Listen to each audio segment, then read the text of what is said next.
Turn it up. It's Sports Day with Dan Day. That man his money. Tua gets paid. But was it enough? Jordan Love got paid. Same management, by the way. A lot of people are overlooking that. Same management. Yo, that 2020 quarterback draft Good. got paid. Every one of them. It's the world we live in now, man. If you're a good quarterback, you're getting paid. But damn, Burrow, Hurts, Tua, then Love, and Herbert. Don't forget about Herbert. I forgot Herbert. Yeah. So it went. Did it go Burrow, Herbert, Hurts, then Tua, then Love? No, Tua went before Love. Herbert. No, Tua went before Love. Herbert. Are we talking about draft? No, not talking about draft, getting paid, getting the bag. I know who got. Okay. Yeah, because I'm just going by. The draft was Burrow, Tua, Herbert, Hurts. No, Love, then Hurts. Mm-hmm. But if you're talking about getting the bag, who got the bag first, I believe it was Burrow, Herbert, Hurts, Burrow, Herbert, Hurts, Tua, then Love.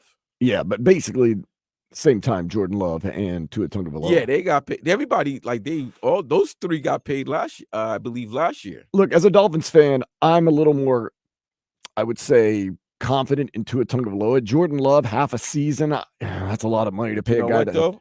You're right, but I give him credit. I give him and his agent credit. Dude, I always say, when you have a great rookie year, it's, spectacular. That's beautiful. But guess what they have now? They have film. They have film on you. These are the best defensive minds that football have. They're going to watch the film. Players are going to study your habits and everything, and they're going to come after you. Now, yes, he's been in the league 3 years prior to that, but he was behind He didn't Aaron. do anything. He had and I always say this about rookies. Other than CJ Stroud, to be honest, I can't recall a rookie that from week 1 or week 16 or 17, or now is it week 18, that, was consistent. If we look at Jordan Love, it was the second half of the season he started to ball out.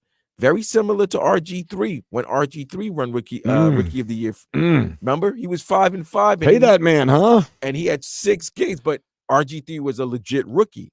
This was just Jordan Love's first year as a quarterback. They got film on you. If you can get that bag now, you might as well go for it. And Tua, you were right, Cousin. You said they weren't going to pay him before the training camp begins, which is only 2 days after. Yeah. I think it was a good deal by both sides. I'm telling you. I don't know. I can't. Listen, he said it. The market's the market, and he got market value. And in my heart of hearts, the Dolphins were not intending to pay him. Jordan Love sitting out of practice, that didn't force the hand, but it put a Bunsen burner under him. Here's my question, Cousin. They wouldn't have paid him. Here's my question, Dan. But you can't. Is it because I noticed it's most of the deals weren't most of the other deals were like 5-year deals, right? Mm-hmm. Like Burrow, Herbert. If I recall, I just looked at the fact that these guys were taking 4-year deals, which is really 3. Right. But he got the guaranteed money, which is what, 167? Yes. That's nice. Let's see. That's nice. The guaranteed is $167.1 million. Don't forget about that 0.1. That's $100,000 right there. I really think the Dolphins were not super stoked about paying him, but when Jordan Love sat out and Tua sat in, that was it. See, I think that's the year. Because Burrow signed a 5-year, $275 deal. I believe Herbert also signed a 5-year deal. I think it's the 4-year. It's that extra year. I think teams don't want to be trapped. They don't want to be trapped with that extra year. Think that because a 4-year deal is really 3. And technically, too, if you really think about it, because you can, if you manage your money right, you can let that player go or trade that player for, a couple of draft picks and just eat a little bit of that salary cap hit. But I think it's a great deal for everyone involved. It's just funny. We talked about Are they going to re-sign Tua? When they're going to sign Tua? You know, if they would have done this about a year ago or even less than a couple of months ago, you know how much they would have saved the Dolphins if they'd have signed Tua? Because the guys that signed in the offseason, like Kirk Cousins, getting $45 million, probably could have gotten Tua for right around there. If you would have done it, if you'd have done it. No, it's the year. I pulled the trigger earlier. Cousin, I think it's the 1 year, bro. I think it's the 1 year. It's I'm the just 4 telling year. you. I think it's the 4 year and 5 year deal, because these other guys got 5-year deals, and I see that Jordan Love and Tua got 4-year deals. They got 4. Yeah, I wonder. I don't know if it's the agent and the player, or They have it's the same team. agent, right? I don't know. or agency. I don't know if it's the agency and the player, or if it's the teams. They just weren't willing. Something was going on with that other year. I don't know if that's maybe the holdup. Man, because to me, 4 years, 212 is so fair. I don't understand, like, you know what I'm saying? But maybe 5 years, 270, you might be looking at. The market is the market. And he got paid market value. If they would have paid Tua when Kirk Cousins signed, Kirk Cousins getting $45 million a year, they could have saved almost $8 million a year. If they would have just signed Tua and stopped this dance, I mean, I would say that he would basically want what Kirk Cousins got. They're kind of on that same level. I know some people say Kirk Cousins is terrible. I don't care, whatever you say. But if they would have signed him around the time Kirk Cousins said, okay, he made $45 million, here's 46.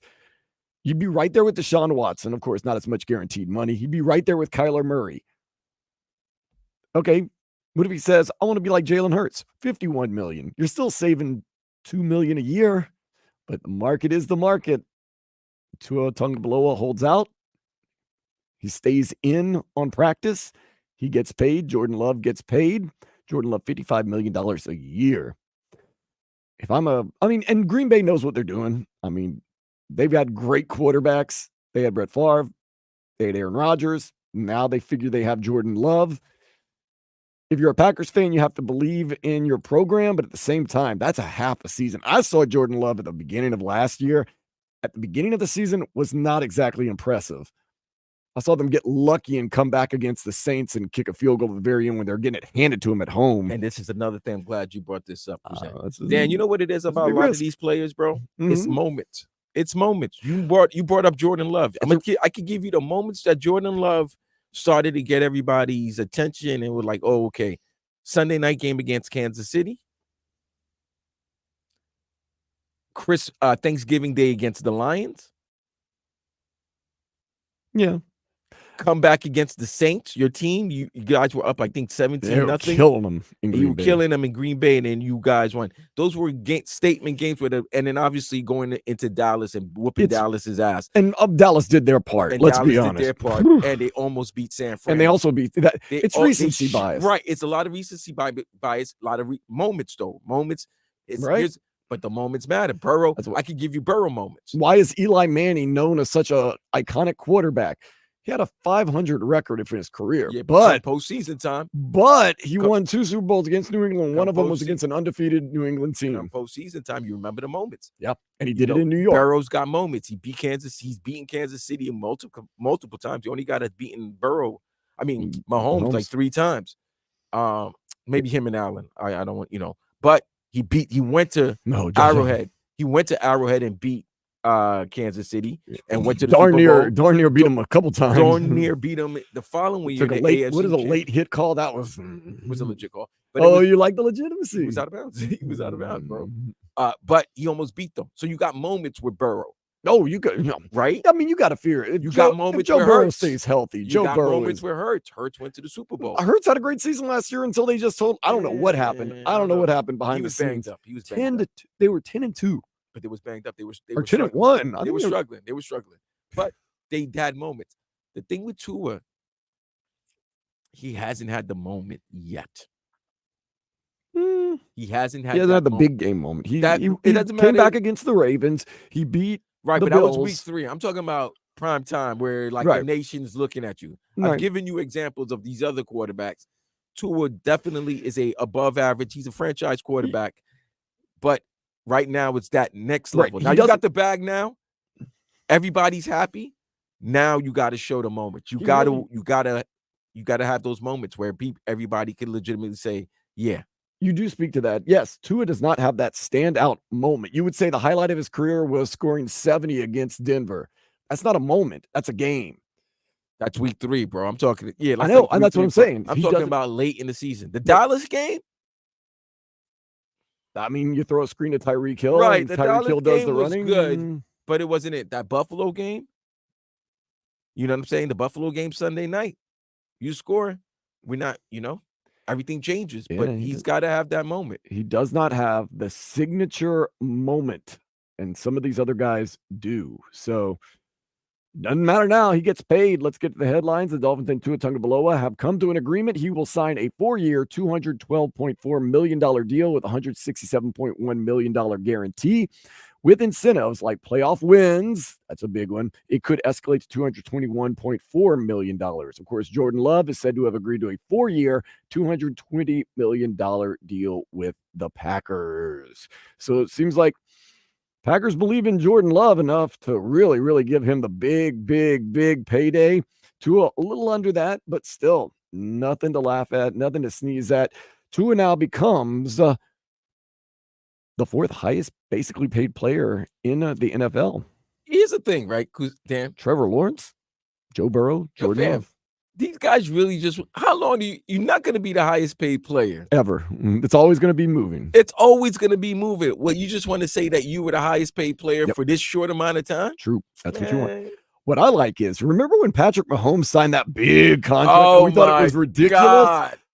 He's like the 10th highest paid player in the Dude, league the now. following year, it was like, damn, what a great deal that Kansas City got with Patrick Mahomes. No, I'm sorry, $12 million. He's 12th, tied with Kirk Cousins for payment. There you go. If you're sitting there and you're saying, even in the same sentence, Kirk Cousins and Patrick Mahomes, dude, what a deal right there. Like, people thought it was crazy that they signed him to all this money, $45 million a year, 10-year contract. Now it's like, wow. Well, because nobody realized We didn't realize that the money, the deals, the television deals, bro. Right. They've just gotten ridiculous. It's getting ridiculous now in it's even both crazier. NBA and the NFL. And because of those deals, you are able to see, we're going to see $100 million a year player in the near future in both leagues. My question is this. Now there's like a 50,000 streaming services, and it's going to be hard to find games. And I don't know how we're going to keep up with it. Like, are people going to go out there and buy all these peacocks and everything? I don't think so. No, you know what's going to happen. I know what's going to happen. They're going to merge. Oh, they're going to merge. Okay. They're going to be like, hey, you want to get the NBA package? You can get Amazon, you can get ESPN, you can get NBC for the low price of $19.99 a month. A month, yeah. So you're going to have the package deals because it's hard to keep up with everything. I can't keep up with it all. And I know, like, TNT's got one more year. We're going to hear from Charles Barkley and everything. They got one more. No, they're done. I thought they had 1 year. I thought it was over. I thought I heard Charles Barkley talking about one more year. Oh, well, I don't know. Either way. I mean, yeah, that's what I'm saying. It's so hard to keep up with. But no, it's not even that. Not for me, I can get into that because that's on TNT. Even though the guy that runs Warner is a diehard Knicks fan, but he was talking very flagrant, saying, I don't think we'll be hurt if we lose the NBA. And then all of a sudden now, people started to say, wait a minute, inside the NBA is no longer going to be there. What's going on? You knew what you had, but you were acting like, so you let other. What is TNT going to do without the NBA? I love AEW, but AEW ain't. So they have wrestling too? Well, they have wrestling, but the wrestling. I thought they just showed old movies. Nah, but the wrestling's not going to, cut. AEW is losing ratings as we speak. Oh, really? But hockey, okay. But that you had a good thing with the hockey. You were part of a hockey NBA and the MLB. Yeah. Now you don't have, but the big part was having the NBA, and you had the inside the NBA package. And that was the big one. And now they lost it. You were being flagrant, and then now you can't. You know what I mean? Like, it's weird though. I find it strange how Ernie and Charles I don't want to work for another network. Well, that's because Ernie's a lot. I mean, you could, if you're part of an organization, and you're like comfortable in it, why would you want to move? It's not always greener on the other side. Yeah, but you don't have another option. Is he just set? He's set for life that he doesn't have to worry about that, or doesn't want to cover it? I don't get it. I don't get it. But you messed up. The NFL doesn't do that. No, NFL realized, all right, these streaming services want to get involved. All right, this is what we're gonna do. Netflix, you get Christmas. Yep. They'll dole it out. Just make that Thursday money. night, Amazon, you get Thursday night, and we'll throw you a playoff game and also Black Friday game. Yeah. They'll give you a little something. They give you a little something. They know how to spread it out. Yep. And here's the thing. You want to get involved in the NFL. I mean, look at these contracts, bro. You want to be in bed with the NFL. It's ridiculous. Let's talk about college sports for a minute. Canes transfer quarterback Cam Ward said this offseason was a tough one when he decided between staying in college or going to the NFL. He eventually decided on the U and says the NFL is not going anywhere. Game 1 for the Canes, August 31st at Florida. Following an impressive showing at Summer League, Josh Christopher has signed a 2-way deal with the Heat. He was the 24th overall pick in 2021 and started some games with the Rockets. Miami did waive Zion Pullen, so that happened. Brian De La Cruz homered while the bullpen pitched 3 2/3 scoreless innings as the Marlins defeated the Brewers 6-2. The two play again tonight at 7. Max Meyer makes a return to the mound for the first time since April. And oh, Vlad, I've been talking up this bullpen and telling you how good they are. And one guy that I said, look, I got to be honest with you. He's been a great reliever. AJ Puck. We're not going to be talking about him much anymore, Vlad, because he is no longer with the team. He has been traded to the Diamondbacks for 2 prospects. Oh, man. And I would love to find the prospects' names, but I couldn't. So Damn, no more? I can't rip him no more? I've been getting DMs and texts from everybody about Puck time, all the jokes and stuff like that. But yeah, so AJ Puck, he's with the Diamondbacks now. He was having a great season as a reliever, not as a starter, but as a reliever, man. AJ Puck, I'm gonna miss him. Really? I really am. He always gave us something to talk about, man. He did. Miami assigned David Martinez, the Paraguayan center back, played for River Plate in Argentina. The Herons, they enter League's Cup play tonight at 8 against Liga MX Puebla. So a little more defense there with David Martinez. Very excited to have him. And of course, the Olympic ceremonies. Did you watch them last night, Vlad? The opening ceremonies? Yes, I did. It was pretty awesome. It was pretty awesome. Listen, I like the boat idea. I loved it. I like the boat idea. I thought it was cool. Till the rain came. And the rain, I was like, I still thought it was cool, man. Listen, Ralph Lauren, big fan. But the jackets look good, but I didn't like the denim jeans. I didn't like the stonewashed jeans look. I didn't like it. Okay. I didn't like it. Okay. I thought it was cool. I thought it was great. Nah. I like them on a boat, man. I like the boat. And I like the presentation on TV. They tell you the country, and then they put how many athletes. So I'm happy you brought it here. Okay. My country, 7. I saw it. I saw it. Just had 7. That's not your and country, guess what? USA, but I mean, my country, my second country. Well, no, it's my country. Right. My people's country, my roots. So Haiti had 7, right? Then I looked at other countries. Other countries had 3 people. I'm like, you know what? I know we're trying to show countries love, but we can save some money if we just, if you got less than 5 participants, let's just merge you in one boat. Yeah, put them onto a boat. And then we'll just put we'll put multiple flags. Yeah. You know what I mean? One side, one other side. Yeah. Why waste the money on like 4 people on a boat? I saw a couple of those. I was like, nah. I'm sorry. Merge Haiti and Brunei and all those countries. Merge them. I saw Madagascar and stuff like that.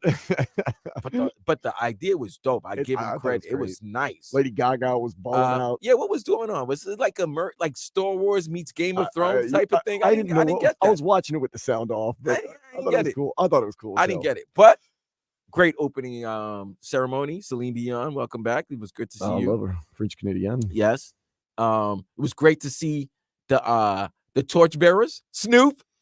We saw Snoop, Serena, Rafael Nadal, Tony Parker. It was great. Yeah, it was dope, man. That was I liked it. I've been watching the hell out of the Olympics all morning. We had some, we won a silver medal today. Silver medal. Yep. First medal for the US, not the last. I love what is this? Water polo? Yeah, I mean, I'm all into the women's water polo right now. I love water polo. Can't wait for beach volleyball. Oh, that's gonna be bad, man. That's gonna be bad. Beach volleyball. And when I say bad, I mean good. And then, of course, the track and field is gonna be dope. Obviously, and gymnastics. They've got some men's gymnastics going on right now. Simone, you know what Simone just told the Olympic Committee she just created a new move. Oh, really? She just created her 7th new move. Dang, she's so good. Yo, fam, when you got 6 moves named after you, and then you just create a 7th, Too good. Too good. Speaking of good, real quick, let's take a step into the day spa. A Kansas woman says she is Taylor Swift's doppelganger and has been taking selfies with Taylor Swift fans for 14 years now. Man, I'd love that. What? If I was the doppelganger of somebody that was super famous, because there's a lot of benefits that probably come with it. But I'm saying, like, who's she shooting down? Who's coming after? Who's talking to her? Is it like regular schmegglers, or is it like it's probably regular schmegglers or the elites? Like, she's one of them. I'd probably just a little bit You of know it. what I would just do? I'd just make her sing. Yeah, you ain't Taylor. Sing. No, well, I don't think she acts like she just looks like Taylor Swift. So she just kind of like. So fam, you don't think she's trying to get into fancy restaurants and clubs? Oh, I would. Yeah, take it. You know, if you act the part, you can do it. And if someone says, "Are you Taylor Swift?" Be like, "No." Well, first of all, if you're Taylor Swift, you're gonna have to make calls to make sure that special things happen and stuff like that. You're not just gonna you gotta understand. Taylor Swift is not gonna walk into a situation. Right. She's not walking into a Kansas City bar. Right. She's not walking to Kansas City bar without protection, guards, and everything. Her and Travis Kelce on like their first date, she rented out a whole restaurant. Yeah, one of those things. You gotta like it when the girl you're dating can do that. Pay for the whole thing. Nice. Yep. Beautiful. All right, we're gonna get back into this Tua contract situation. Tua talk next here on 560 WQAM. WQAM, broadcasting live from the Edmore Sawgrass Auto Mall Studios. Shop massive savings on a massive Chevy inventory, all backed by Morse at Edmore Sawgrass Chevrolet. Visit EdmoreSawgrassChevrolet.com. Chevy, find new roads. Summers underway. Inter Miami's in full swing. Into the area, Messi beats the line, Messi sloshing through like no one was there. And this is where you can listen to every Inter Miami MLS match. Trying to find Taylor, but then spots Alba on the trail. In for Messi! And what a touch past Berkey to tie things up. From pregame to postgame, we've got you covered on the home of Inter Miami. AM 560 Sports, WQAM, FM 99.9 HD2, and always live on the free Odyssey app. Doral Hyundai is under new management with a better way of doing business. Experience the difference and see why we're out to be the #1 volume Hyundai dealer in South Florida. You can buy with confidence, knowing that every new Hyundai comes with owner assurance, America's best warranty, 10-year, 100,000-mile powertrain warranty, and Hyundai complimentary maintenance. Test drive a new Hyundai Tucson today. You'll be glad you did, because when it comes to Hyundai, the great deals are at Doral Hyundai and DoralHyundai.com. See dealer for complete warranty and maintenance details. Right now, you may be running a little late, or feeling stressed, or overwhelmed, and you may be going a bit over the speed limit. So to help you relax, exhale. Ease up on the gas. You'll get there when you get there. Take a moment to just chill. This little break is brought to you by Target Zero and the Florida Department of Transportation. To celebrate Team USA going for gold, Xfinity is offering a gold medal deal. Now, through August 11th, get our best offer yet with 300 megabit Xfinity internet and one line of unlimited mobile for just $35 a month for a year and a free 5G phone. And the action doesn't stop there. Save on some of the biggest names in streaming by adding the new Xfinity Stream Saver with Peacock, Apple TV Plus, and Netflix for just $15 a month. Don't wait. When the Olympic Games end, so does this deal. Go to Xfinity.com/Team USA. Call 1-800-XFINITY or visit a store today. Get the fastest connection to Paris with Xfinity, proud partner of Team USA. Restrictions apply. Requires paperless billing and auto pay with stored bank account. Equipment tax and fees extra and subject to change. After promo, regular rates apply to internet and mobile. Stream saver price subject to change. Xfinity Mobile requires Xfinity Internet. Actual speeds vary and not guaranteed. Free 5G phone requires eligible trade-in. Select models only. Hey, what are you doing up on the step stool? About to clean these light fixtures. The whole family's coming over. And if there's even a speck of dust in the house, my abuela will find it. Here, I got a Swiffer duster to help with that. A Swiffer what? A Swiffer duster. It has this cool extendable handle that reaches 6 feet to get high and low, with fluffy dusters that easily trap and lock dust. So no more step stool? No more step stool. Easily trap and lock dust from hard-to-reach places with the Swiffer duster. Love it or your money back.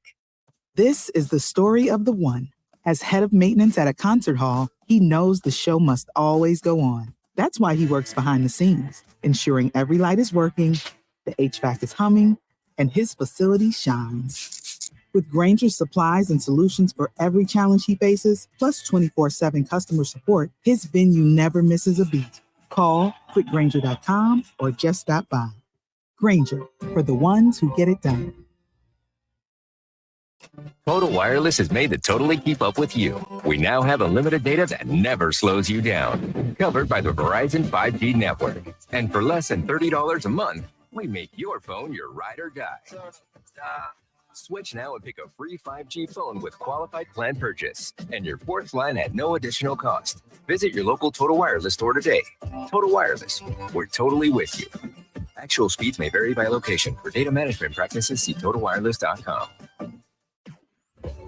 Your favorite shows, the games of your favorite Miami teams, and more can be heard on the free Odyssey app. Don't miss out. Download it today and make WQAM your favorite station.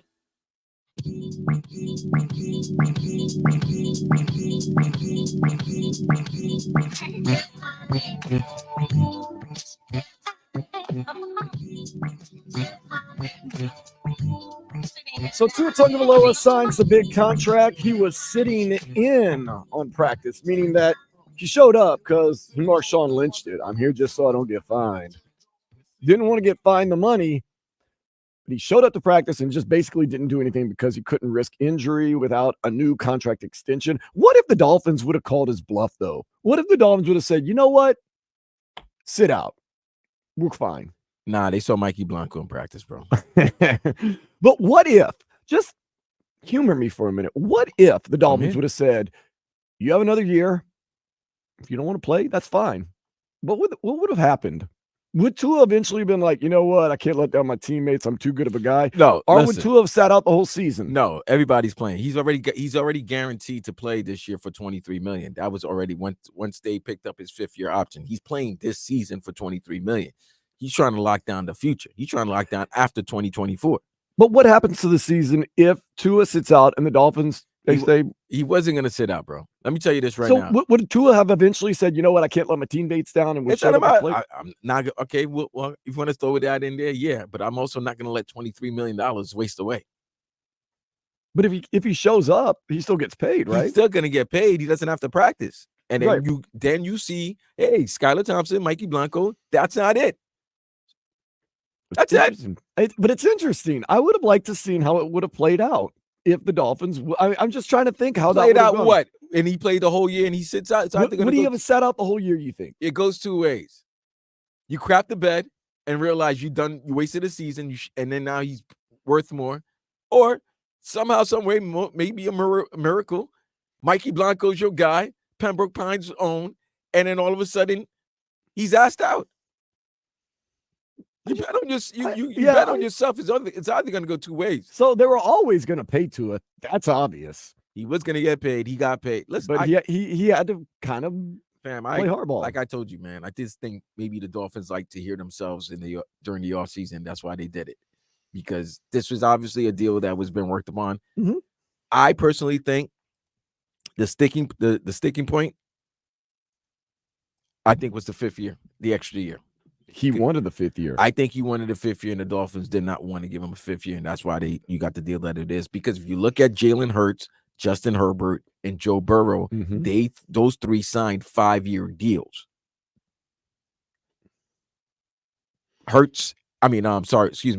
Tua and Love yesterday signed 4-year deals.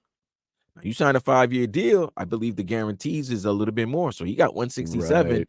You sign a 5th, you get an extra year. That's probably another extra $40-50 million.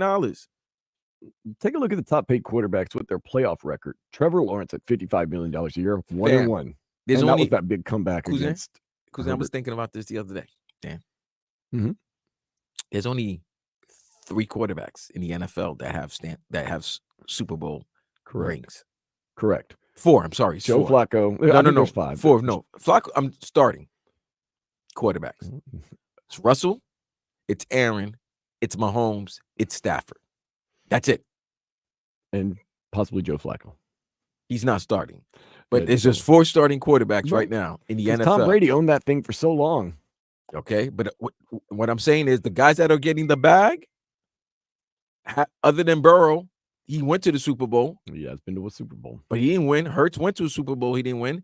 Others have won playoff games, but Trevor Lawrence never won a playoff game. No, he did. Trevor Lawrence has won Justin one. Herbert. Justin Herbert never won a playoff game. Nope. He hasn't won a division. Kyler Murray is the other one that has not won a playoff game, along with Tua Tagovailoa and Justin Herbert.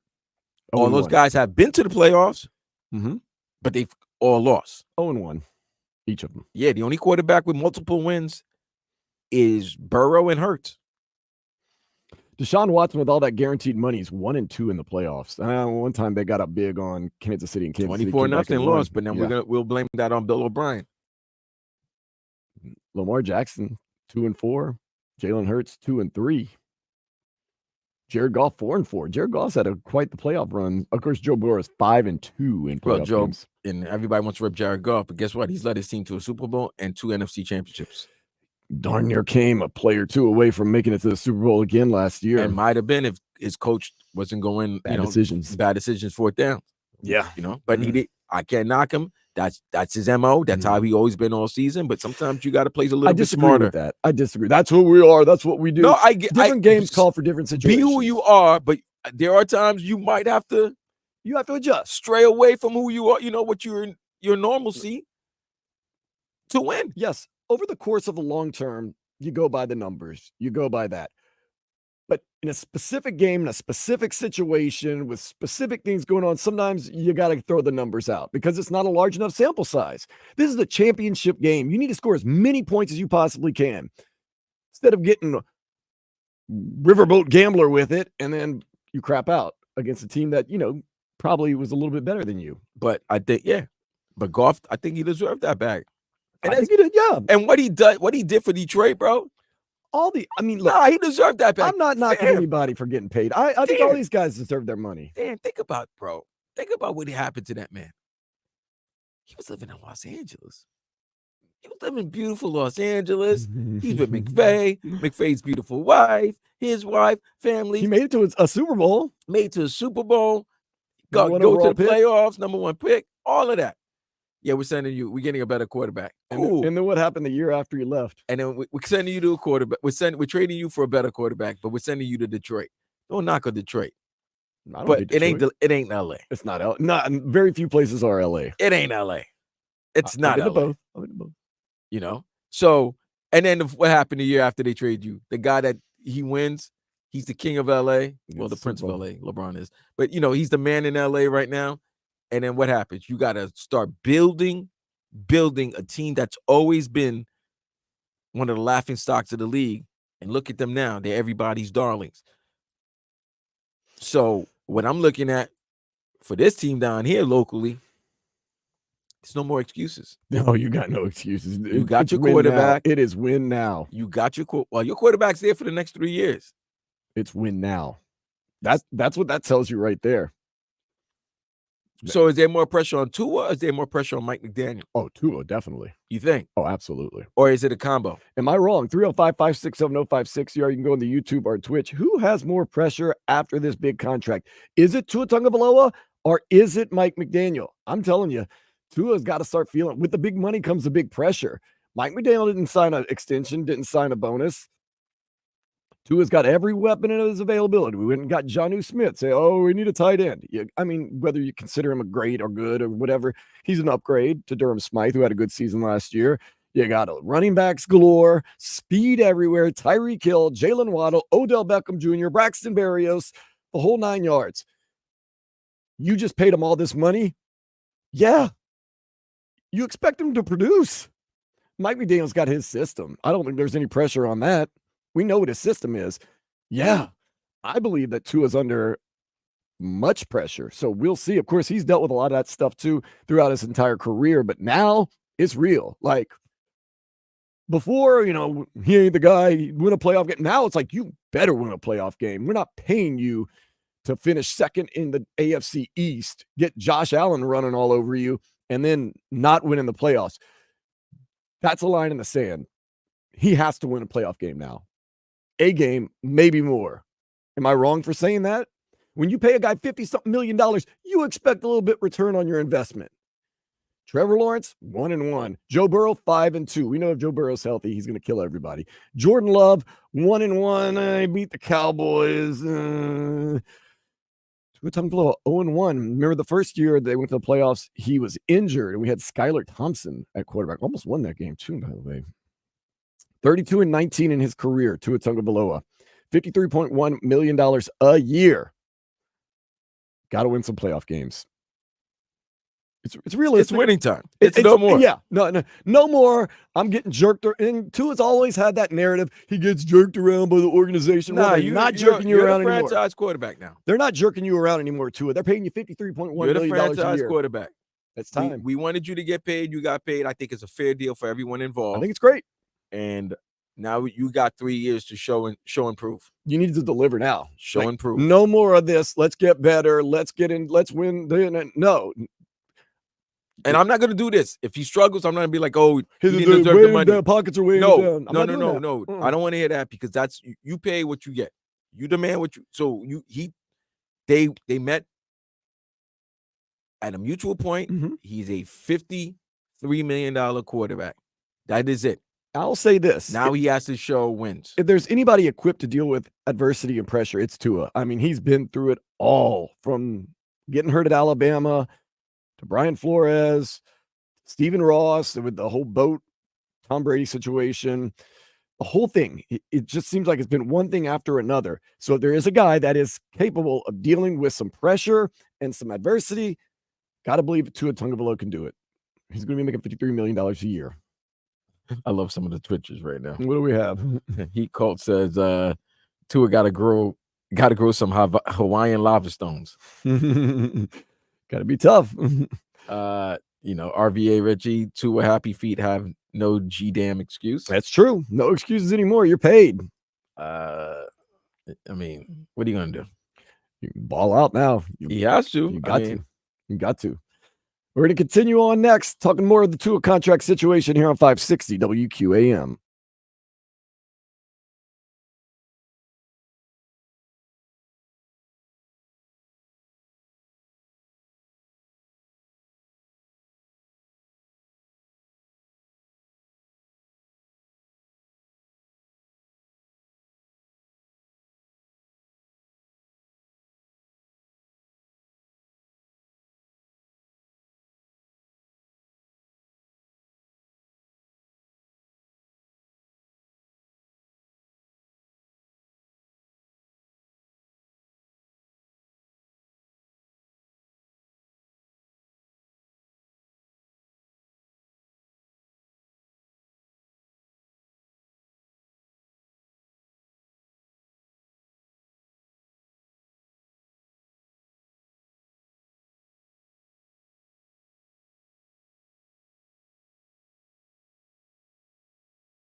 Plus, there's the cool Rewind feature where you can listen to any part of any show you might have missed anytime. Get it now and make WQAM your favorite station. Shake that thing, miss. Can I shake that thing, miss? Annabella, shake that thing, yeah. Jody and Rebecca. Well, the money says Jordan Love is better than Tua Tagovailoa. The money says Trevor Lawrence is better than Tua Tagovailoa. Money also says Tua Tagovailoa, Kirk Cousins, Deshaun Watson, Kyler Murray, Jalen Hurts, Lamar Jackson are all better than Patrick Mahomes. So I don't know if you can go by the money, but nonetheless, Jordan Love getting that big payment, $55 million a year, 4 years. Man, that says a lot right there. Trevor Lawrence coming to town September 8th, Vlad. September 8th, the $55 million I like year that. man. I like that. The battle of $50 million quarterbacks. Under their newly minted contracts. A lot of pressure on both. Yeah, a lot of pressure on both. Trevor Lawrence, though, he's 20 and 30. Man, he had a rough first year. Urban Meyer. But a lot of people have always said, and that is one thing you can give the Jaguars credit for. They've always stood by Trevor Lawrence. We talked about it the other day. Yo, fam, there's nothing really to do in Jacksonville. They got to stand by him. What are you talking about? They've always stood by him. Their team here in Miami hasn't always seemed to stand by Tua Tagovailoa, and now they That are. is facts. But, hey, listen. Somebody used the reference of the on text that, we marry, you after, you make the mistake and you marry the person because you're about to have another person, but you're tied in. I'm like, look, usually those type of situations are 18 years you're stuck. This is only 4 years. Yeah. Really 3 if you look at it. But they think he got overpaid. Bro, we settled for the fat, chubby girl play, and we are marrying her. I don't know about that. Come on, 305. Now that we pregnant now. I mean, we're in this together now. Hey, man. For a little while at least. Having a baby. Let's do it. Oh, man. So now what does that mean? What are the other dominoes that are going to fall? I'm guessing Tyreek Hill's going to play. He's still got 3 years on his contract. No, he doesn't. Tyreek? I thought he had a No. couple more years on his contract. He has 1 more year on his contract. Okay. This is his 3rd year, right? Yes. Yeah, he signed a 4-year. Wasn't it a 4-year? I don't know the contract. I'll look it up. Nonetheless, so now Javon Holland needs to get paid. Who's going to be the casualty? Who's going to get paid? That's the thing now. Like, you already got your casualties. I mean, Christian Wilkins was the obvious big casualty. We never were able to pay him, and it seemed like the Dolphins didn't really want to pay him that much anyway. Kind of told him to play it out and saw it happen. So maybe this is a little Christian Wilkins. Yeah, he effect. signed a 4-year, $120 million contract stretch with the Dolphins in 2022. So he's got this year and next year. Yeah, he's got. So he's got 2 years. He's got 2 years. But in all retrospect, it's probably really a year when you look at those contracts. But I mean, it's really 3. But there's no money right now for him because we just paid Tua Tagovailoa, or we're going to pay him 53. ESPN's Jeff Darlington thinks, I believe the Dolphins will give Tyreek Hill a new contract. Really? Where's the money coming from? They always find money. They always find. I don't see how they do it. Like, why do we even worry about salary cap and the craziness aprons and luxury taxes? It's how you balance, how teams balance. It's where you front load and back load. And well, do you go? Do you go? Oh wow, okay. The event was canceled. Sorry about that. There was a concert tomorrow at Amarin Bank Arena that got canceled. What concert was that? It was it was that Mexican band. thing. Yeah. Yeah, I saw. I got the email too late. I was going to see, but apparently, I had tickets. No, yeah, they were giving away like 50 of them. I'm not trying to say that. You know, when you get an email company wide, you can have up to 8 tickets for a concert. That means I'm there. That means that concert ain't doing great. Well, maybe that's why it got canceled. But we talk about Tua and new contract. Well, Tyreek sees Waddle get paid, sees his boy get paid, Tua gets paid. And nobody's been a bigger advocate for Tua since he got traded down here to Miami than Tyreek. And we see the dynamic with that offense when Tyreek's on the field. But now teams have to look at the salary cap and where you're gonna, like you said, front load the money and back load the money. Miami Dolphins now have 3 players making over $28 million a year, I believe. Or let's just say over 25. So you got Tyree. I'm sorry, yeah, Waddle, and Tua, right? You know who else is going to want to get paid very shortly? Who else would want to get paid? Your all-pro cornerback. Jalen Ramsey. Yeah. You know? Because all the money seems to be going to the offense, and the defense is getting the 1-year vets. I was going to say that to you, Vlad. Look where the money goes. You can see, obviously, what the Dolphins are prioritizing. It's not only the Dolphins. It's really it's the league. It's look the at league. We just mentioned the Dolphins with 3 players on the offensive end making more than $25 million a year with their contract extensions, whatever. Look at the Philadelphia Eagles. They got 7 players that's making over $20 million. Yeah. The Niners as well. And these are the reasons why they can't sign the Brandon Ayuks. That's why Trent Williams now is holding out because he wants money. Players see that there's money being spent and they want part of it before they have to retire. A lot of guys want that one last bag. I don't blame them. So I do not blame them one bit. Tua getting paid. Hey, if it's there, take it. I would say nothing's guaranteed, but actually something is guaranteed. He's guaranteed $167.1 million. Done. Overall, with incentives, winning playoff games, $221.5 basically million. Woo. And if you think Tua's not the guy, too late. There ain't nothing about that. Now, that's why I asked we do the have question. a couple texts, 305-567-0560, 305 texts in. Tua will not win a playoff game. Jeez, God damn, this guy's hard. I want to celebrate, man. This is the beginning of a beautiful relationship. 786 text. He wrote, also, if you have to replace one, you're more likely to find an upgrade at coach before quarterback. Having said all that, I'm confident in this season but if I have to choose who has more pressure, it's Mikey Fit. Really? It's Mike. It's Coach McDaniel. No way. It's Tua. Yeah, I think McDaniel has more pressure to prove his system can be sustained through an entire season and playoff. Is his creativity sustainable over the long term? I think he's fine. I think what he needs to do now is be better at adjusting and changing things on the fly, as opposed to last year when you looked like a deer in the headlights when when Tyree got hurt in the Tennessee game and just kind of, and then Tyree gets back in the game for 2 plays. They throw it to him right. It's just, well, everybody's got pressure this year. Now you got to win a playoff game. There is no more excuses. There's no more, we'll get them next year, or, we were injured or we were hurt. No. Win a playoff game. And then everything will be happy. Coming back, going to get you caught up with everything else going on in the sports world next here on Sports Day 560 WQAM.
in accident attorneys. Call 1-800-747-FREE. That's 1-800-747-3733.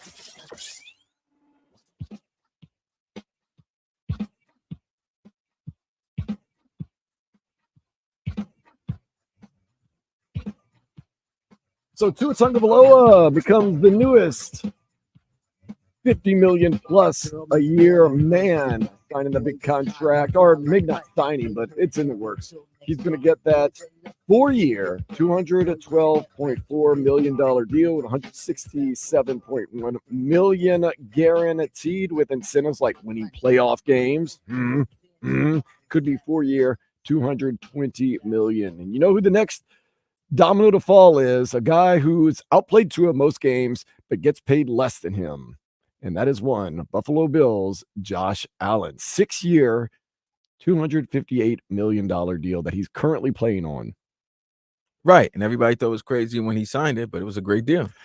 It just seems like the earlier Dolphins, earlier you sign someone. Yeah, but no. Hold on. That was a big deal when Josh Allen signed. And that was what, 4 years ago? It was a while back. Yeah, that's what I'm saying. So after, when you sign a contract, the following year, somebody's going to at least make $10 to $20 million more than you. Is he the next guy that makes the big? No, Patty's about to get they're going to restructure. They're going to restructure Patrick Mahomes, who's currently like the 10th highest paid player in the NFL. They're going to get Patty his they're going to get Patty the highest paid. He probably might get 60. I mean, he has to set the market. He definitely has to set the market. If you win another one and you three-peat, first time ever in NFL history, fam, if you want to, they're going to give him a Billy. It's crazy. 10 years of Billy. It's crazy. Like, Patrick Mahomes apparently has been a good soldier. He did have a good contract at the time. Now it looks like it was a very, very, very good deal for Kansas City. But now he's won the championships. He's pretty much solidified who he is. To say he has nothing to prove, he always has something to prove. But, I mean, the next natural step for Patrick Mahomes is getting paid even more money than he's getting paid now, which is $45 million a year. Don't knock it. That's great. His record, he's 74-22. His record. 15-3 in the playoffs. Goodness gracious. But these deals are something you could talk about during games. He's 3-1 in Super Bowls. Think about this, Playboy. What a and deal. By the way, that loss, to me, is the greatest performance I've ever seen a quarterback. He did it all on his own with no offensive line. No lie. He was running for his life and hitting guys right in their hands or in their face mask. 15 is unbelievable. But now, with that stacked AFC, with all these great quarterbacks who are pretty much making more money than Pat. Right? He's going to do this one last year, and then he's going to say. The 3 quarterbacks in the AFC with Super Bowl rings are probably there's 15 teams, there's 16 teams in the AFC. I bet you Mahomes and Aaron and Russell are probably like number 8, 9, and 10 in contracts. Let's see. I don't even know what Aaron Rodgers is. Aaron was making a no. Remember, he gave the Jets a deal, but he's probably making 40 this year. He's not in the top 12. He's not in the top 12. Thank you, Aaron. But if you look at it's got to be what? It's Herbert, Lawrence. Wait, you got Tua. So Aaron Rodgers, 3-year, $112.5 million. Yeah, that's $34 million a year. Man, what a discount! I mean, he only played 4 snaps last year. So. No, I'm sorry. What you said? 112. 112. 3 so 112. Yeah, it's like $37 million a year. Only played 4 snaps last year, though. Hey, it's good $37 million to get for 4 snaps. But I'm just saying, he's think about that. He's making $37.5 million. 4 MVPs, Super Bowl title, and he's not even in the $40 million range. Patrick Mahomes, what was it? Wait. What? I'm just saying, it's just he made $37.5 million last year on 4 snaps. Yeah, I mean, it happens. Good return on investment right there. We good. But I mean, Mahomes is making now what? He's in the 40s. Allen's in the 40s. 45. He makes 45 a year, a measly 45. And this quarterback's making $10 million more. Guy has a chance to retire possibly as the greatest player in NFL history. I'm top 5 if I retire now. Yeah, I mean, you've already won 3 Super Bowls, been to 4, always in the conversation. Goodness, Kirk Cousins makes as much money as he does. Now, if you're the Falcons, who would you rather have? Michael Penix Jr., Kirk Cousins, or Patrick Mahomes? Deshaun Watson, Kyler Murray, Jalen Hurts, Lamar Jackson all make more than Patrick Mahomes, Justin Herbert, Jared Goff, Jordan Love. Oh, goodness gracious. That's just crazy. So Patrick Mahomes will break the bank after this season, no matter how this next season plays out. There's no way in the world the Chiefs will ever let him go, at least not in the near future. No way. No way. Let's get to some headlines. The Dolphins and Tua Tagovailoa have come to that agreement. 4 years, $212.4 million deal with $167.1 million guaranteed, with incentives like playoff wins. That could escalate to $221.4 million. Jordan Love has said to agree to a 4-year, $220 million deal with the Packers. So Jordan Love gets paid a little bit more than Tua, although if you ask me, who would I rather have at quarterback? And I'm not just saying this because we're here in South Florida, but I would prefer Tua Tagovailoa over Jordan Love. That's just me. I saw some things from Jordan Love last year that made me question. I know at the end of the year, they finished strong. He played well. They beat the Cowboys. That game was absolutely terrible. The Cowboys were god-awful, but they played very well against San Francisco 49ers. Now the pressure's on Jordan Love and Matt LaFleur. Now Tua Tagovailoa and Mike McDaniel. I like how the coaches get tied in. When the quarterback gets a big pay raise, coaches didn't get the pay raise, but they're still kind of tied in with the pressure and the having to win, hot seat. Interesting. Canes transfer quarterback Cam Ward says this offseason was tough as he decided between staying in college or going to the NFL. He eventually decided on the U and says the NFL is not going anywhere. Game 1, August 31st at Florida. So Cam Ward started out in FCS, Incarnate Word, and he played at Washington State. Now he's transferred to the U or going the NFL, at least for another year. He's his final year of eligibility. We'll see how that goes. Miami had their day at ACC Media Days, and Mario Cristobal says he likes the mix of transfer portal, returning vets, and freshmen that his team has. Of course, once again, the season's going to kick off 31st at Florida. You can hear the game, the pregame, the postgame, all of it right here on 560 WQAM. Following an impressive showing at Summer League, Josh Christopher has been signed to a 2-way deal by the Heat. He was the 24th overall pick in 2021 and started some games with the Rockets. Miami did waive Florida's Zion Pullen. So the Summer League got Josh Christopher on the team. We'll see if he's going to be a contributor or what he's going to be doing with the team. And of course, we know Pella Larson and Leo Ware. Yes. Kenyon Ware? So I thought it was Khalil. Khalil Ware. Yeah, Khalil Ware. Khalil. I was thinking of the apostrophe in his name. Khalil Ware. They're most likely going to be on the team. I don't know. It's going to be interesting to see where Pella Larson ends up on this team. He'll be in South Dakota. You think he's going to be in Sioux Falls? Absolutely. I mean, he is a second-round pick. Same thing with Josh Christopher. Like, dude, have you seen the Heat team? I mean, you got to think about your 5 right now. You know who's going to be in the rotations: Bam, Jimmy, Terry Rozier, Tyler, Duncan, Kevin Love, Jovic, Josh Richardson, and we know Jaime Jaquez and Jaime Jr. Jaquez. I just gave you 10 players right there. So Jaime balled out in his 2 summer league games. Nico's about to ball out. Nico's about to ball out in the Olympics. Bam, Jimmy's gonna be playing for a contract. Tyler, for respect, he's playing for respect. Josh Richardson, Terry Rozier, Dunk. Like you got a 9-10 guys already that's solidified. So where are these guys gonna come? Like Khalil Ware has a chance to get significant minutes because of his size, and they want to put Bam at the 4. If you see Bam at the 4 right now in the Olympics, Bam is like, oh my God, he's like freedom. But yeah. So it's going to be hard for any of these summer league guys to make the rotation, to make the team. Now you can. We've seen it many times before with the Miami Heat. You can make, but it's a crowded bench right there. It's loaded, bro. And just Pella Larson was a 2nd-round pick. I mean, I know he hit the game winner to win Summer League in that weird overtime where the first team to 120 points and everything like that. They don't want to be there. Listen, nobody wants to be in a gym for like 3 more hours for Summer League basketball. Yeah, that's true. In Vegas. Nah, man, make that 120s a limit. We out of here. Gone. It was interesting, though. Had a good time. Brian De La Cruz homered while the bullpen pitched 3 2/3 scoreless innings as the Marlins defeated the Brewers 6-2. The two play again tonight at 7. Max Meyer making his return to the mound. That's the first time he has pitched since April. It looked like they were kind of trying to protect him. Remember, he's coming off that Tommy John surgery last season. It looked like they were going to kind of protect him. He was the maybe lone bright spot at the beginning of the season. He'll be back. He's our former first-round pick, but he's not going to have help from A.J. Puck. He has been traded to the Diamondbacks for 2 prospects. Still waiting on those prospects, Dylan Head and Woo-Suk Go, and all those guys for trading.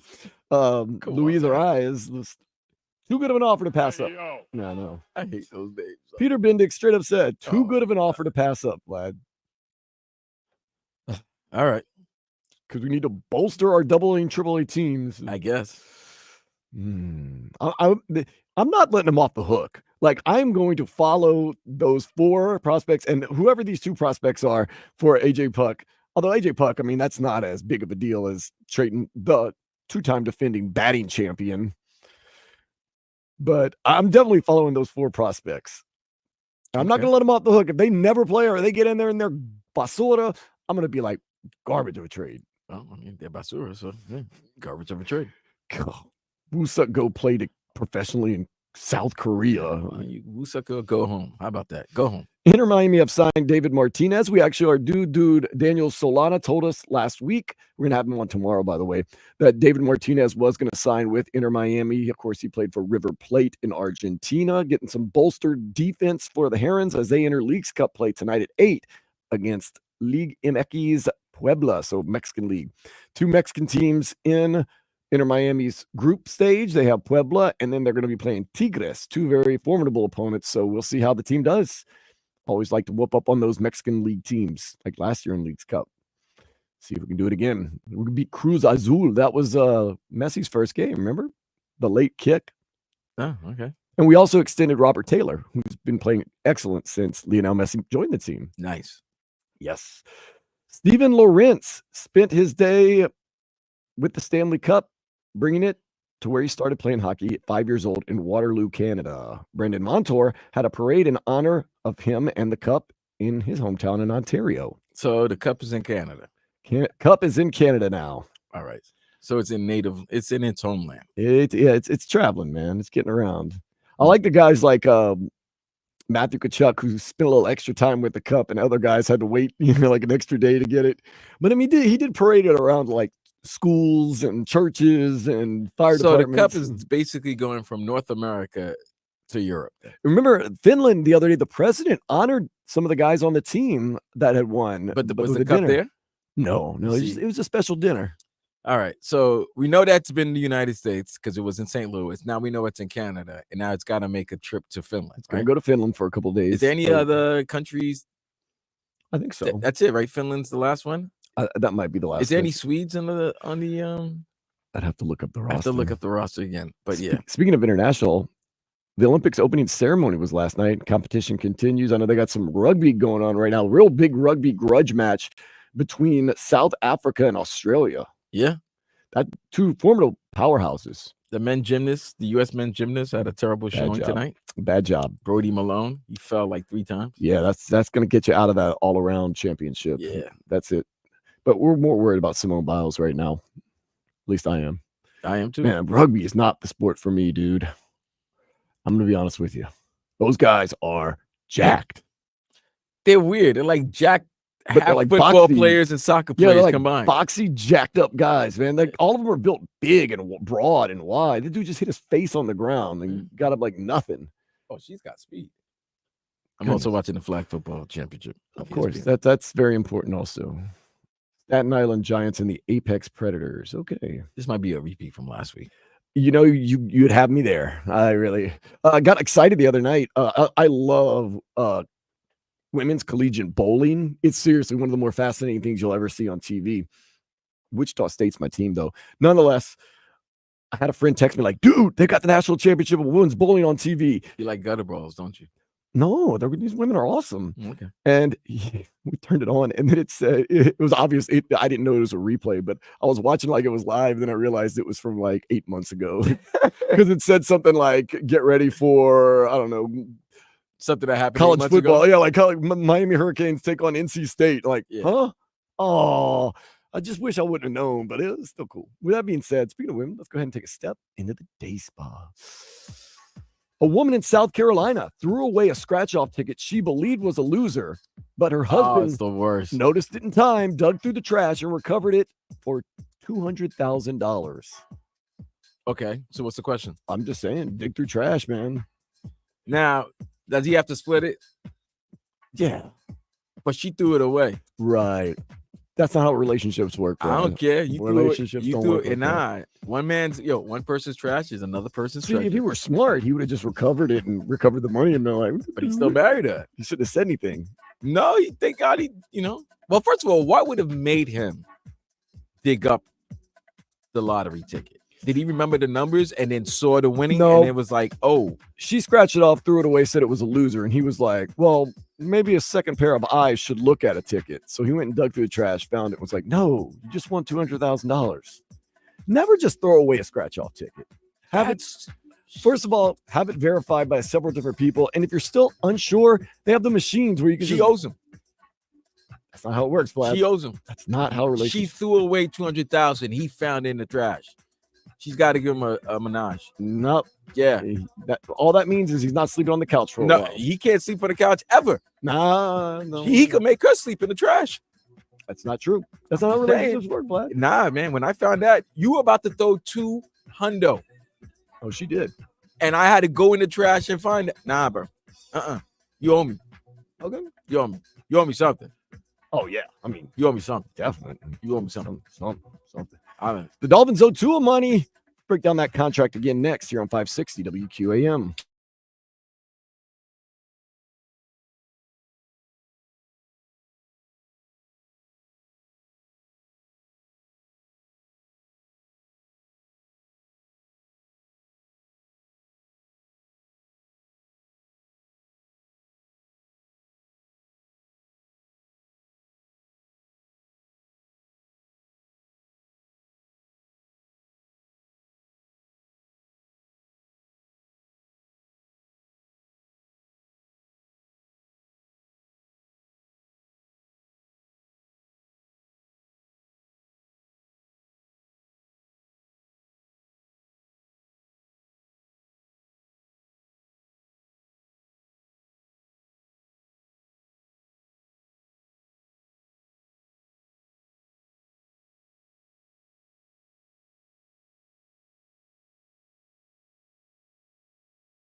And use the rewind feature to go back and listen to any part of any shows you might have missed.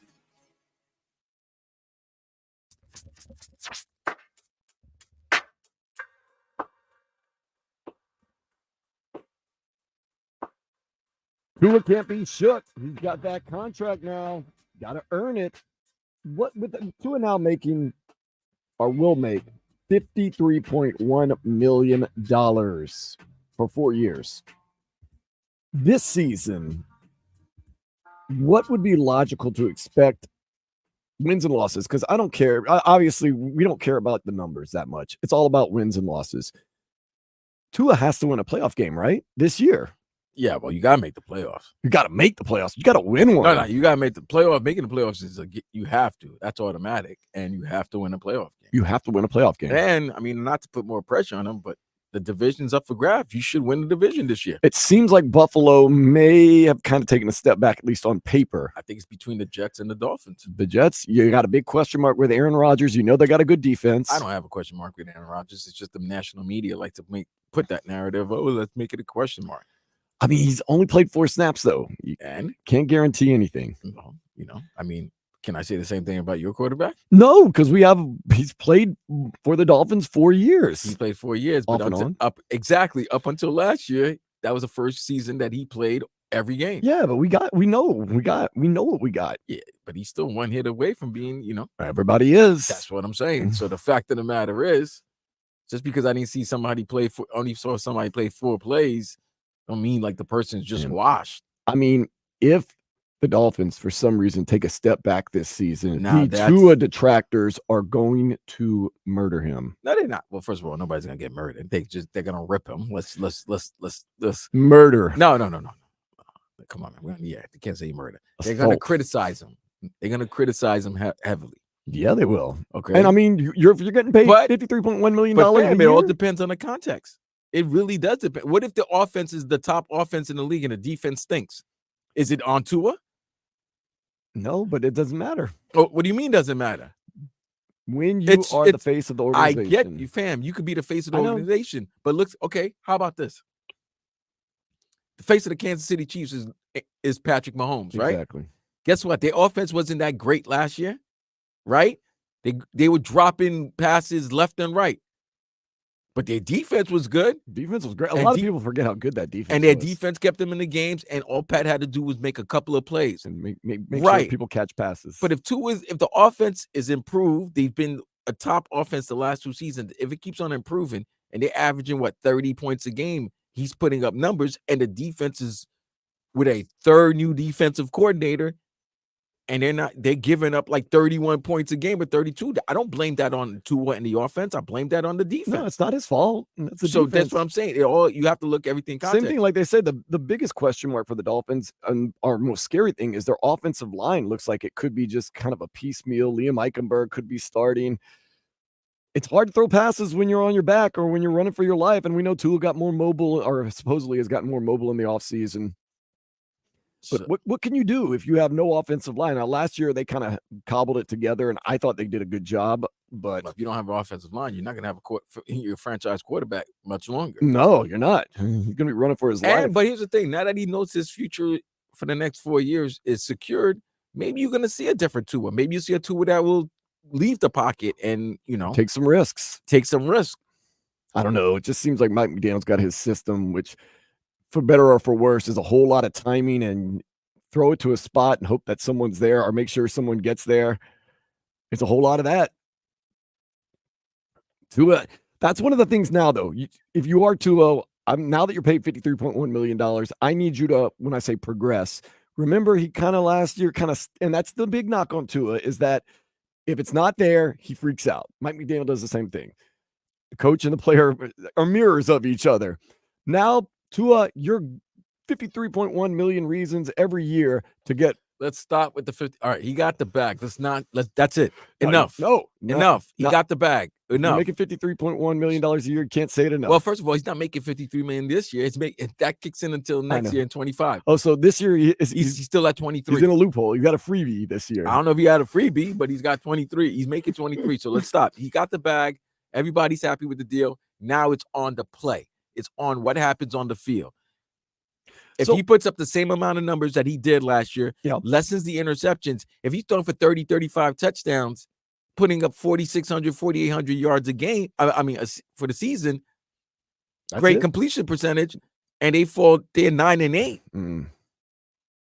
I got to look at everything. There's three parts to this. What if he has game, as you say? What if he has an amazing season statistically? Then I'm gonna look at Mikey Fit. I'm telling you this right now. And like I said, they finished 9-8. I'm looking at Mikey Fit because Mikey. Here's the thing. Because then, your coach is in trouble. Well, you were 9-8 in his first year, and what were you last year? 11-5. Mm-hmm. So you can't. It's either you got to be 11-5 or better. Yeah. Or you can't go to stay at 9-8 because I'm gonna look at the coach. This is his third season. Yeah, like I said, if Tua has an unbelievable season and the team doesn't have a lot of wins, like you said, 9-8, then the narrative changes from Tua can't get it done to maybe it's Mike McDaniel that's having problems getting it done. Because, Anthony Weaver's a new defensive coordinator, first time becoming a defensive coordinator. Mm-hmm. But defense has got to be as good or better than what Vic Fangio had last season. Yep. Because if they stink, are you going to have to be looking for the new coordinator? You can't have 4 coordinators in 4 years. That's the last thing we need is another coordinator. So Mike McDaniel staying strong, though. He will be calling the plays. We'll see if he and Tua can make the adjustments in game that we're hoping that they will. I mean, dude, everything you do now for Tua, like it's just totally changing. Still the same amounts of pressure, just a totally different story now. Everything you do good, well, you earn the money. Everything you do bad, why are we paying you this amount of money? Why did we do that? It's just going to be changed. And that's why these quarterbacks get paid so much, because it is just always something. It never, ever ends. But yeah, happy. I think most Dolphins fans are happy with the deal. Of course, if you're a Tua detractor. Not all. Yeah, I didn't say all. I'd say most fans are happy with the deal. I think if you're a Tua detractor, you're probably pretty upset. 305-567-0560. Let us know. I have no problem with it. I'm happy. I'm glad that we can talk about him getting paid now, as opposed to talking about when's he going to get paid, how much is he going to get paid. Was it a sticking point, you think, Vlad? He wanted that 53.1 right above Jared Goff. Was that even in the negotiating? Yeah, I think. Listen, it's odd that it's 0.1. Fam, over 20 years I've been doing this. Yeah, their egos are really crazy. Their egos are inflated. Like they want to be. They look at other guys. I'm like, oh no, I'm better than him. So Tua might look at Jared Goff like, I'm better than Jared Goff. I need to get paid more than him. So an extra $100,000 a year. That extra hundo means a lot. It does, because it bumps you up there. It moves you up. But I mean, like, it sounds silly, but it's logical. That's probably what he and his management were like. No, we need to be paid more than Jared Goff. But here's the thing: if I'm Jared Goff, I've shown you that I deserve this. But Jared Goff got 53, so I mean, he signed the deal before. Not that Tua hasn't shown, but listen. A lot of these guys that are getting the bag, you look at their records, you're gonna think they don't deserve it. But that's what the market. I hate to to run the same point, but it's what the market states. And the question is, do you want to look for another quarterback, or do you want to go with the guy that you establish and progress with, and hope to continue progressing with?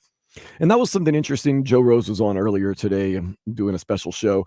That was something interesting too. Like the knock on Tua Tagovailoa is like 10 or 11 other quarterbacks in this system could do what he does. And they were saying, well, that's actually kudos to Mike McDaniel, meaning that his system is so good that they can plug people in. But I think it's a marriage. I think that Tua is good in this system. The system's good because of Tua. Well, first of all, let's go to the spawn of the system. That's a good one. San Francisco 49ers. Okay, and what have I always said? It's all about the coach. Who's the quarterback of that? Kyle Shanahan. It's Kyle Shanahan. Yeah. Kyle Shanahan doesn't need a big name quarterback or anything like that. Almost won a Super Bowl with Mr. Irrelevant Brock Purdy. Got into the Super Bowl with Jimmy Garoppolo and Brock Purdy. Yeah. Okay. He had the last quarterback that was a legit quarterback that he had was Matt Ryan when he was offensive coordinator of the Falcons, and he lost a 28-3 lead. Yeah, in the Super Bowl. And they've lose a lot of leads in the Super Bowl when Kyle Shanahan's involved as an offensive coordinator or head coach. Yeah. But nonetheless, he's the face of the offense. That's interesting.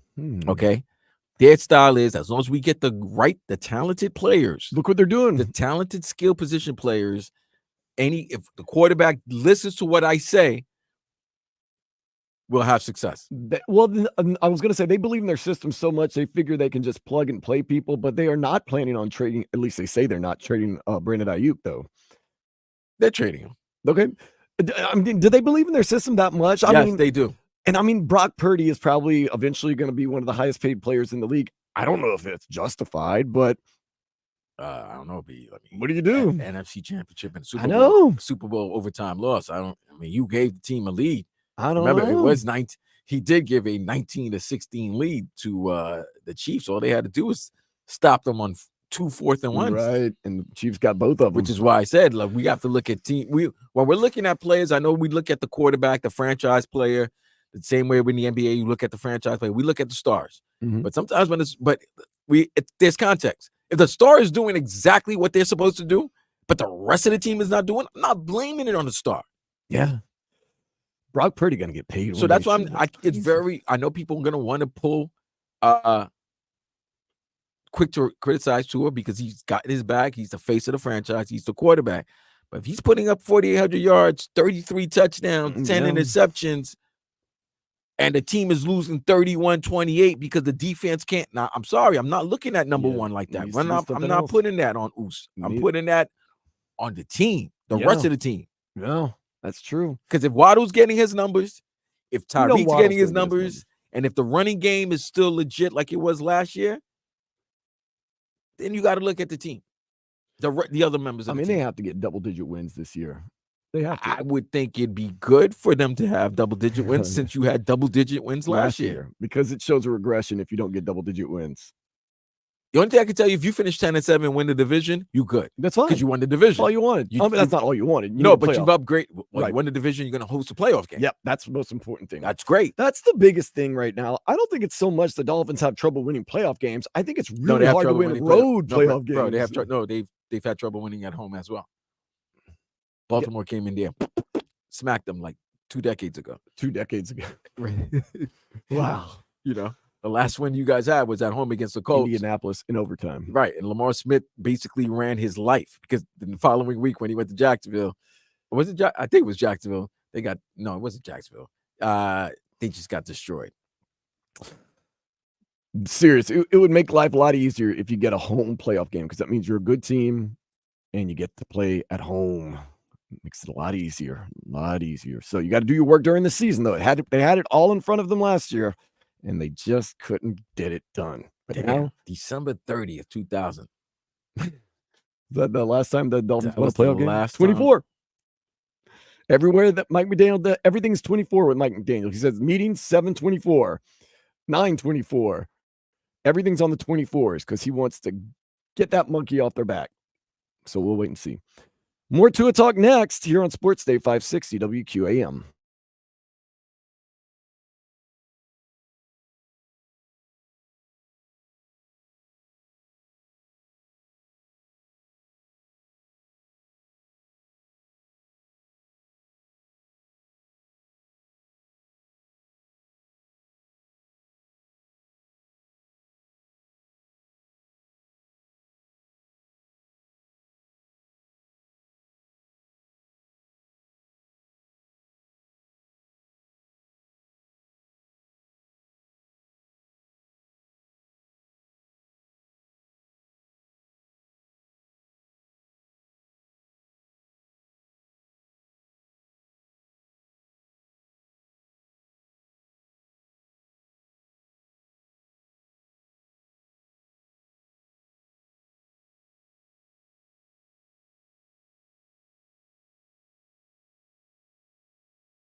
the rewind feature and listen to anything you missed. Hurry!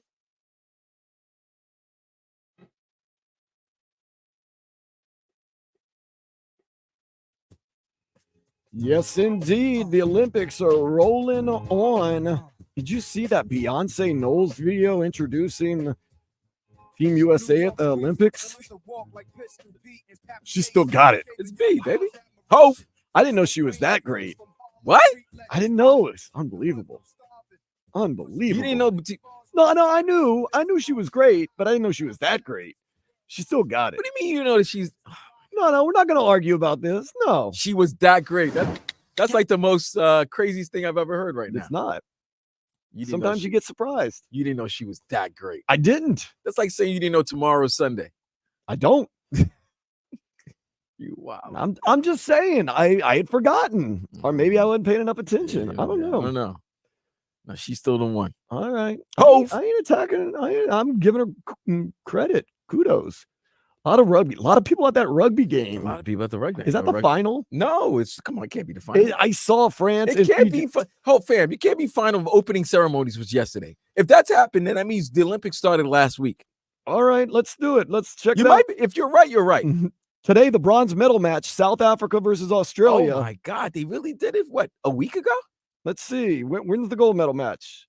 When did they start? Today, gold medal match, France and Fiji, 145. When did they start the tournament?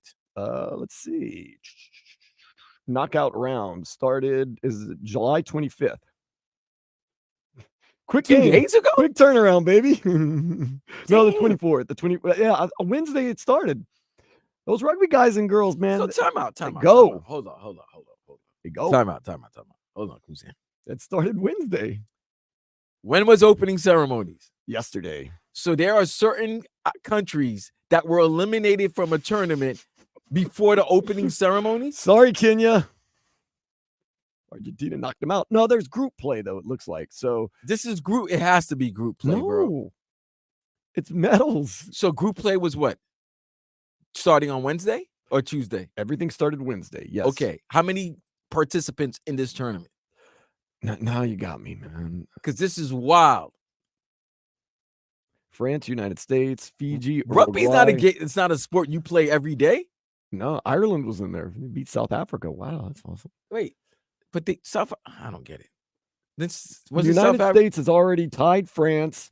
They lost to Fiji, and then they defeated Uruguay. So we're 2-1. Are we 1-1? 1-1-1. And we were out. We're done. So apparently there was how many groups?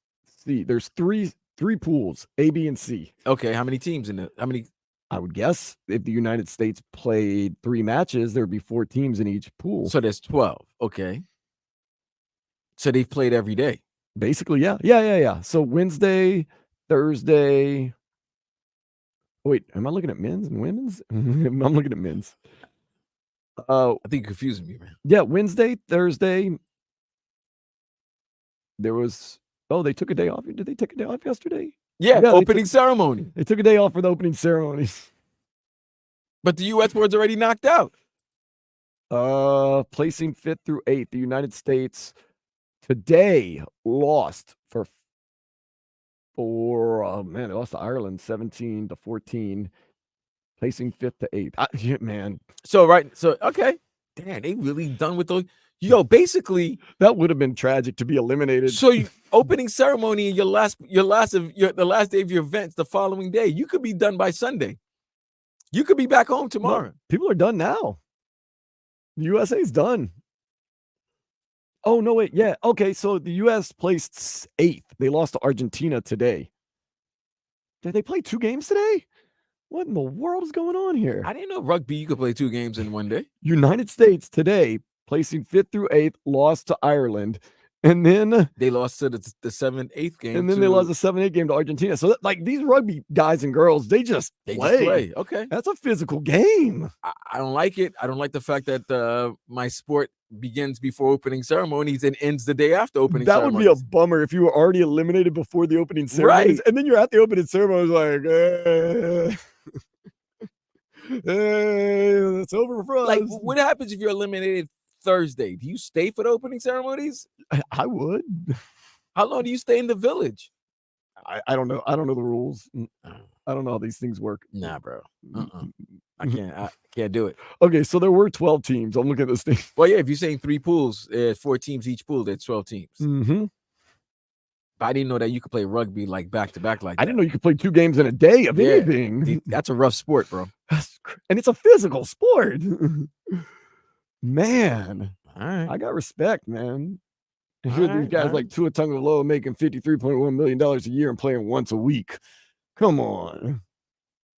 And these guys and girls are probably playing for peanuts, man. Like, jeez. Are you a big rugby? Like, is there a profession? I'm thinking there's a professional league. There is. There's one on that FS1 right now. Oh, okay. I don't know the rules. It looks a lot like football and soccer, and I don't even know what else at the same time. Great sport. I don't know if I'm staying at the village. Well, yeah, you're staying at the village. I'm definitely after the event. Oh, I don't think they stick around that long. I don't think. Or maybe they do. I don't know. I don't know. Aren't you supposed to walk closing ceremonies? You might. Yeah, you might go back. I don't know.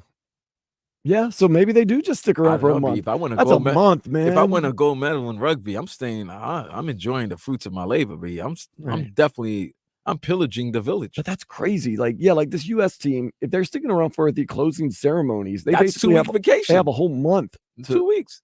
No, the Olympics usually last about a month. No, it's 2 weeks, bro. Oh, it's just 2 weeks? Yeah. Oh, I guess I thought it was longer. Nah, it's next Sunday. Oh, then that's not that bad. Next Sunday is the closing ceremonies. That's not bad. Next Sunday. 2 Sundays. Not this. Oh, not this Sunday, but the next no, that would only be a week, basically. No. Yeah. Because it opened yesterday. Opening ceremonies yesterday on the River Seine. Oh, you're right. So 2 weeks. Yeah, it's in 2 weeks. Okay. Oh, good for rugby. Oh man, the Olympics. They fascinated me, but right now, all about this Tua Tagovailoa. Cannot believe Tua Tagovailoa is going to be, and that's a weird thing. Like, it's not for life. It's only 4 years, Vlad. That's the interesting thing. It's not like we locked him down to a 10-year contract or anything crazy like It that. don't matter, bro. 4 years without if you don't win, the fan base's expectations is a little different. The media's expectations a little bit different. When you, what an unbelievable 5 years this has been in South Florida. If you really break it down and think about it, you hired a coach, defensive background from the division rival, who was trying to run this franchise as if it was New England or the South. Yes. Always started off slow, but always progressed at the end. Did very well at the end. Defense was better, but offense and the relationship with the quarterback, who was drafted, was never a good one. 2 years of this. Yeah. This yo-yoing. You fight, you let go of the head coach, you let go of Flores, yeah. You hired an offensive mind. And from the minute that Mike McDaniel was interviewed for that job, he basically let you know Tua was his quarterback and he's going to do great things with Tua. When they got Mike McDaniel, they made the trade for the best receiver in the game. Mm-hmm. You got that. Offense has been unbelievable. Mm-hmm. But there's always been questions about that quarterback. It's the quarterback's health. It was the health. It was always the health. And then now it's, can you win a playoff game or important games? There's always going to be something until Tua, even if Tua wins the Super Bowl. No, somebody's gonna be like, well, can he win 2? No. Yes, that it's just he is and no fault of his. No, it's not his fault. He's a polarizing figure. He is. And I said this week. You know, odd way, he's controversial. But he's controversial, and it's only by surrounding. Right. He doesn't do controversial things. The reason why he is controversial or polarizing. Yeah. One, he went to Alabama. How we saw him, he came in, replaced Jalen Hurts in the national championship game and won the game. Mm-hmm. So boom. You see the freshman quarterback. Oh my God, I'm gonna have to see this kid for the next 2-3 years. He's in Alabama. Coming out of high school, he was the number one player. He was the number one player, right? But now he's going to Alabama. Alabama was the New England Patriots college football. Nobody loved Alabama because they kept on being in the college football picture, playoffs, LSU got him, or BCS or whatever. But they were the team to beat in college football. Joe Burrow got him. Yeah, Joe Burrow did get him. But I could say, Efrin also Tua had a bad hip, but he had a bad foot at that point. he had some, he didn't have the hip yet. He was all messed up, but he still put 400 yards on your asses. He did, yeah. After missing 2 weeks. That upset me a little bit. He was fine during the whole game throwing for 400 yards. And then after the game. Then when they got beat, he starts limping off the field. Don't do that. But he still put 400 crippled. Yeah, I mean, Joe Burrow put up 500. I mean, that was one of the best teams of all time. But the fact of the matter, it's always been his surroundings. It's always been his surroundings. It's never been him. It's always been his surrounding. Mm-hmm. I don't want to compare him to Tebow because Tebow was also polarizing. Yeah. But people hated Tebow because Tebow was actually up front and, sharing his views politically, religiously, whatever. Right. Tua's never said anything. No. But people have an opinion on him. And it's never been anything that he's done. No, it's he hadn't always said anything, seems done to me, anything. it's always the surroundings that he's in. And then he proved it with Mike McDaniel. Mm-hmm. The offense has been unbelievable. It has. Now, can they beat good teams? Can they win a game in the playoffs? Can he be healthy? That's what you worry. He showed that he can remain healthy. He played all. He did. He played all 18 games last year. Yeah. So now what is it now? This is the thing. People are saying this about Tua. Is it all just mirror muscles? It looks good. The offense could score 70 against a garbage Denver Broncos team that doesn't know what they're doing. But when it gets down to the meat and really, really important stuff, is it just, like it's like pop candy? Can't live off of it, but it's fun. It's enjoyable. We'll see. Why is Tua so polarizing? I have a few ideas why. I'll talk about it next here on Sports Day 560 WQAM.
Back on Sports Day 560 WQAM. If you're listening in South Florida, you can go to the Odyssey app, AUDACY, for free and listen around the world. And of course, you can watch us and comment on the YouTube and Twitch. Just type 560 WQAM.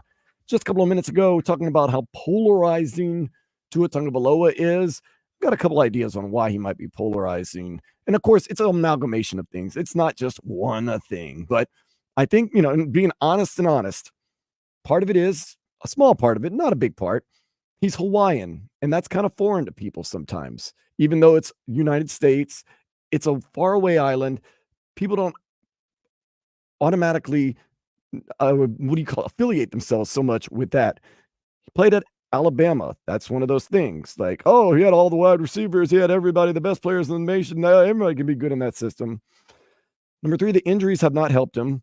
But number 4, I really think it's his look, his size. Being a little bit undersized has a lot of people raise question marks, and you get hurt. Then you say you're small and he's undersized. And you got a Joe Burrow who looks like a prototypical quarterback. Everyone says, whoa, Justin Herbert, who's done exactly what Tua, maybe not even as good of a career so far as Tua. People don't question that because he has the look of a quarterback. And I think a little bit of it is just Tua's size and the way he looks. He looks different than a prototypical quarterback. And something that a lot of the guys are saying on Twitch and on text messages. I was going to bring this up, yeah. Tua's nice. Yeah. He comes off of a very squeaky clean. And I think they hate that. It's really because if you also, I mentioned too, Tebow. Tebow was squeaky clean. Mr. Clark Kent. Very polarizing. Very polarizing. It's like, but Tyreek Hill can talk about doing porn and all this other craziness, and everybody loves him. Well, that's the craziness because back in the days, they all look for the Mr. Congeniality, they look for choir boys. The choir boys. Those were the guys like, Roger Staubach, the Navy man and married and, committed and religious and all of that. And then now it's as if that's you. Nobody likes you. Nobody liked Tim Duncan because he's too plain, right? But they also don't like the Floyd Mayweathers of the world because you're too brag and too boastful. Right. So it's like, what is it? What do you want from your athletes? Do you want them to be? You want them to be super good. They are good, right? But then if they're not personable, you're upset because they're not personable. And then if they're too personable but they're not good, it's like all they care about is off the field antics and their their brand. And, I spent some time in the locker room last year, especially after games. Tua to the media and the way he talks is different than he talks to his teammates. He's a lot more charismatic and a lot more personable when he's just hanging out talking to his teammates. But guess what? Athletes don't need to share anything with us, bro. Well, they do need to do media. Yes, that's part of the contract. Okay, so you ask the questions and I answer it, but I don't got to share. I don't need Right, but what I'm saying is Tua comes off as very very humble and very shucks. Which is what you want from your franchise quarterback. You don't want your franchise quarterback being braggadocious. At least that's what that's what owners would want. Well, yeah, you'd like less trouble from the face that you paid $15 million. But you also want quarterbacks to be who they are. Like, here's an example: Cam Newton and I believe the Panthers owner, which was Jerry Richardson at the time, or maybe it was the owner after Jerry Richardson, but asking them like, I want my quarterback to not wear a ring and I want my quarterback not to wear a do-rag because, you're representing us and stuff like that. People have their old school thought process. They have, they like it the old ways. And there's certain guys like Mike McDaniel, who's young, who's hip, who's in touch with the culture, the young culture, that are down like, okay, nah, man, I'm wearing Nike Fits. I'm wearing custom designed sneakers and on the field, I'm looking very comfortable. I want my players to do that. Tua is who he is. Tua, we know he's a family man. Yeah. I don't think he's ever fronted on us. I don't think anything that Tua's ever shown us has been fake or orchestrated. He's been real. I just think sometimes we're so used to and the fan base down here is so used to Dan, and Dan was everywhere. But Dan also had that attitude, that swagger, that look, like he looked like a prototypical quarterback, right? But here's the thing about looking like a prototypical quarterback, fam. Russell Wilson don't look like a prototypical quarterback. Everybody hates him. Drew Brees didn't look like no prototypical quarterback. He was undersized. Right. But they love Drew Brees everywhere. He won. Okay. But it took him a while to win. Oh, it takes a while, yeah. So why can't we give that Lamar Jackson. Same grace to Tua? Lamar Jackson doesn't look like a prototypical quarterback. He's won 2 MVPs, and people still question if he's that good. What are we doing? What are we doing? Well, we got because he can't be Patrick Mahomes. That's the thing, bro. Hey, listen. Take it from the guy who had to see Michael Jordan beat Patrick Ewing's ass all the time. Yeah. Sometimes you run up against that guy. Yeah. Okay. Bad that timing. is just better than you. Okay. Ask the East when LeBron was running the East. Ask the NFL when Brady was winning 7 rings. Sometimes you face that guy. Mm-hmm. You may beat him. You may beat him once or twice. But in the overall, they just better than you sometimes. Mm-hmm. They're going to beat you more times than often. That's what it is. But that is so. Yeah, I'm guessing Lamar Jackson, the question marks, if there is any, is because he hasn't really had that much success in the playoffs. And everybody wants instant success. Patty messed it up for everyone. Man, everybody wants Patrick Mahomes. No, Why can't we just get Patrick Mahomes? Patty messed it up for everyone because now the new plan was to stack up. If you have a young franchise quarterback, win the title before you have to pay him that franchise money. So you stack up with all the talent. You load up with a lot of talent, maybe sign them in 1-year, 2-year deals so that you can win and start setting up your future with that guy being the man. Patty messed it up for everybody because his first year as a starter, he was MVP. His second year as a starter, he won the Super Bowl, and it's just been greatness since then. Everybody's been doing that. You saw Buffalo try to do that with Josh Allen. Cincinnati tried to do that with Joe Burrow. Everybody's trying to do it, trying to win when the quarterback is still in that rookie salary, right? Before you got to give him that first. That happened with Russell Wilson in the Legion of Boom. Russell Wilson, Jalen Hurts, like it happens like that. But Patty really ruined it for everyone. It's crazy. I'm looking at the highest paid quarterbacks and the highest rated passer rating. Patrick Mahomes, 103.5. Next closest to Deshaun Watson, 100.8. And top of the list, Trevor Lawrence, 85. The lowest of the highest paid quarterbacks. Man, Patrick Mahomes is just, there you go. They're going to have to open up a new bank for him, man, just to put his money. He ruined it for everybody. So that's why coaches, that's why teams, execs, they're trying to draft a quarterback, put the pieces around them, bring them up, win early, have that quarterback establish themselves as that guy so that other players might want to come down and play with that quarterback, knowing that that quarterback's going to be there for the next 4 to 5 years. Let's look at this 2017 draft. Oh my goodness. I'm trying to get the draft. I know that year number 1 overall was Myles Garrett. Very good player right there. Christian McCaffrey, 8th overall. Patrick Mahomes, 12th or 11th or 10th. overall. Okay. And I'll tell you, I'll watch some Patrick Mahomes games in college. He was not a world beater with Texas Tech. Who was the number 2 pick that year? Was it Trubisky? I'm trying to look it up. It's not letting me do it. Let's see. First selection.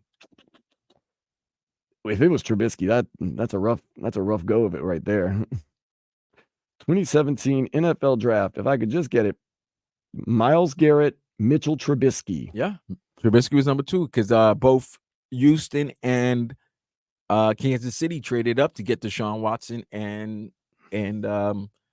Patrick Mahomes. Some of the big names in that draft: Myles Garrett, Leonard Fournette, Jamal Adams, Christian McCaffrey. Oh, Jesus.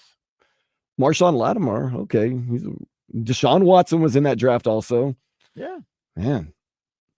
But I did not. TJ Watt was in that draft. Okay. It's a hell of a draft, bro. Yeah. First round. Jabril Peppers, who just got a 2-year deal with the Patriots. Tre'Davious White. We know he's all right. The Bills. So let me tell you this. All right. I got the draft right here. Yeah, I'm looking. Myles Garrett 1, Trubisky 2, Solomon Thomas, who's a good defensive end with the Jets, was selected by the Niners at 3. Leonard Fournette, who won a Super Bowl with the Tampa Bay Buccaneers, was 4. Corey Davis, who was a hell of a receiver for the Titans. He's retired right now. He was 5. Jamal Adams, 6. Mike Williams, who just signed with the Jets, 7th. Christian McCaffrey, 8. John Ross, wide receiver, 9. And look at this. Like mostly everybody in this first round of draft is still in the NFL contributing. 10 was Patty. 11's Marshawn Lattimore, one of the better cornerbacks in the league. Right. 12 was Deshaun. 13 was Hassan Reddick, one of the best defensive ends in the league. 14 was Derek Barnett from Philadelphia. 15 was Indianapolis with Malik Hooker, good safety. Marlon Humphrey, one of the better cornerbacks, was drafted at 16. Jonathan Allen, great defensive end out of Alabama for the Commanders. Adoree Jackson, Tennessee. O.J. Howard never really did anything for the Buccaneers out of Alabama. Garrett Bowles was a tackle, still with Denver. Gerard Davis, linebacker with the Lions, was selected at 22. 21. Charles Harris was selected at 22 by the Miami Dolphins. Evan Ingram, selected by the Giants. He's playing for the Jaguars. Like you said, Jabril Peppers was selected 25th by the Browns. He just got a 2-year deal with the Patriots. Tre'Davious White, 27 with Buffalo. Taco Charlton. Love Taco. Former Dolphin. And former Miami Hurricane, a great tight end with the Cleveland Browns, David Njoku. Yeah. And then number 30 was Pittsburgh with TJ Watt, who's probably, to me, I think he's the best defensive end in the game. And Deal of a deal. Dude, there's like so many players from this draft that's still in the league right now. Man, just imagine. Alvin Kamara was drafted in the 3rd round. Right. 67. He had some issues at Alabama, and he had some personal issues. Cooper Kupp was selected 2 players after him at 69 for the Rams. Just imagine. You got a 10th overall pick, and you say, oh, okay. Jeez, what a draft this was. But just imagine you have the 10th overall pick, and I go, what are we going to get? Oh, we got Patrick Mahomes out of Texas Tech. I wonder how that's going to turn out. Whew. Things like that change your organization forever. That was they made the deal and did that. Man. You guys were doing tank for Tua. Couple, 3 years after that. Didn't think you were going to get Tua. Nobody really knew about Joe Burrow being like that until that season. He had that 1 year.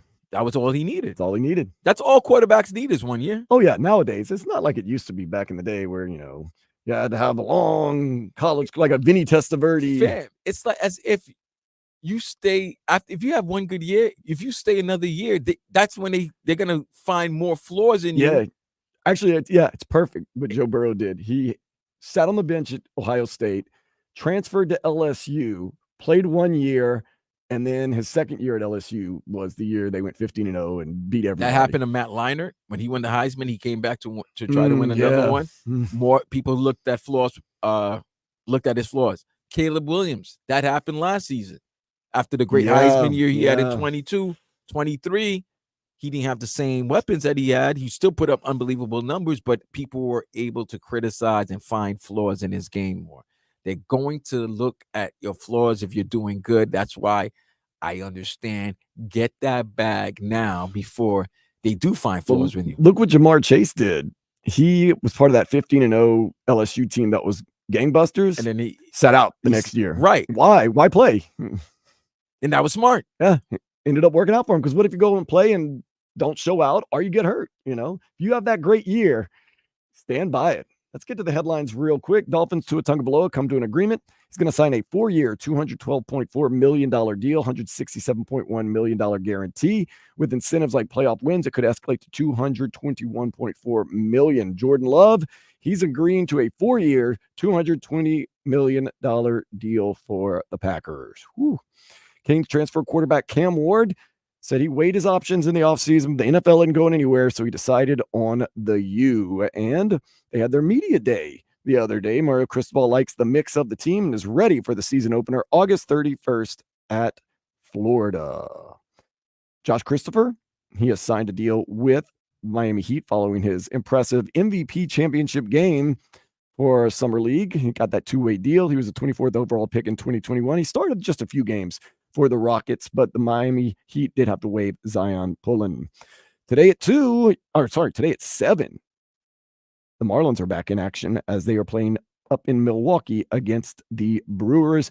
Max Meyer back in the league. He was 2-0 on the season. He was great at the beginning of the season. Then they kind of shut him down. I guess they wanted to rest his arm, Vlad, because they could kind of see where this team was going. He's back at it. I don't know the reasoning behind all that. I'm guessing they just figured to get him some work. Inter Miami, They've signed David Martinez, Paraguayan center back, play for River Plate, Vlad's team in Argentina. The Herons, they get Leagues Cup going tonight at 8 against Puebla from Mexico. You guys were on TV the other day, Boca Juniors. Oh, what were they doing on TV? No, I don't know if it's a replay or not, but it just caught. I was like, who's like? I was like, I saw the initials, and I was like, all right, let me watch. You were winning. Was it Daniel Solano who we're gonna have on tomorrow that said like now even in like South America you can't go to away games? No, they said that. Yeah, Boca and River Plate they don't allow their away fans. Yeah, they don't let the visiting team fans to come because there's gonna be a rumble. Yeah, like they used to usher them in different sides of the stadium, and then of course they divided them by walls and everything.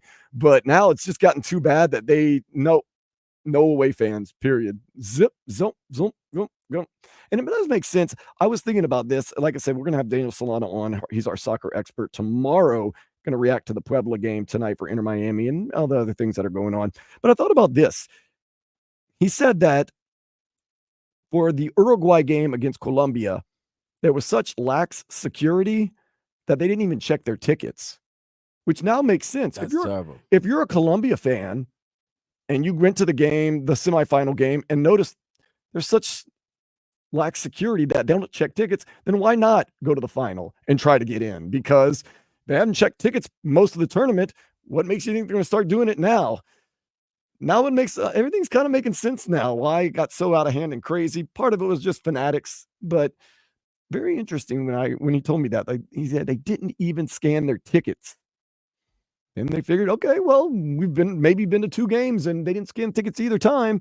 We don't have a ticket to the final, but why should we need one? Because they're not going to possibly scan it. Now, the people at Hard Rock Stadium, they were scanning tickets. It's just, it got overwhelmed and overrun. It was just too much, man. So, The Olympics have started officially. They have the River Seine with all the countries going on the boats. And Some Olympian lost her wedding ring at the Seine.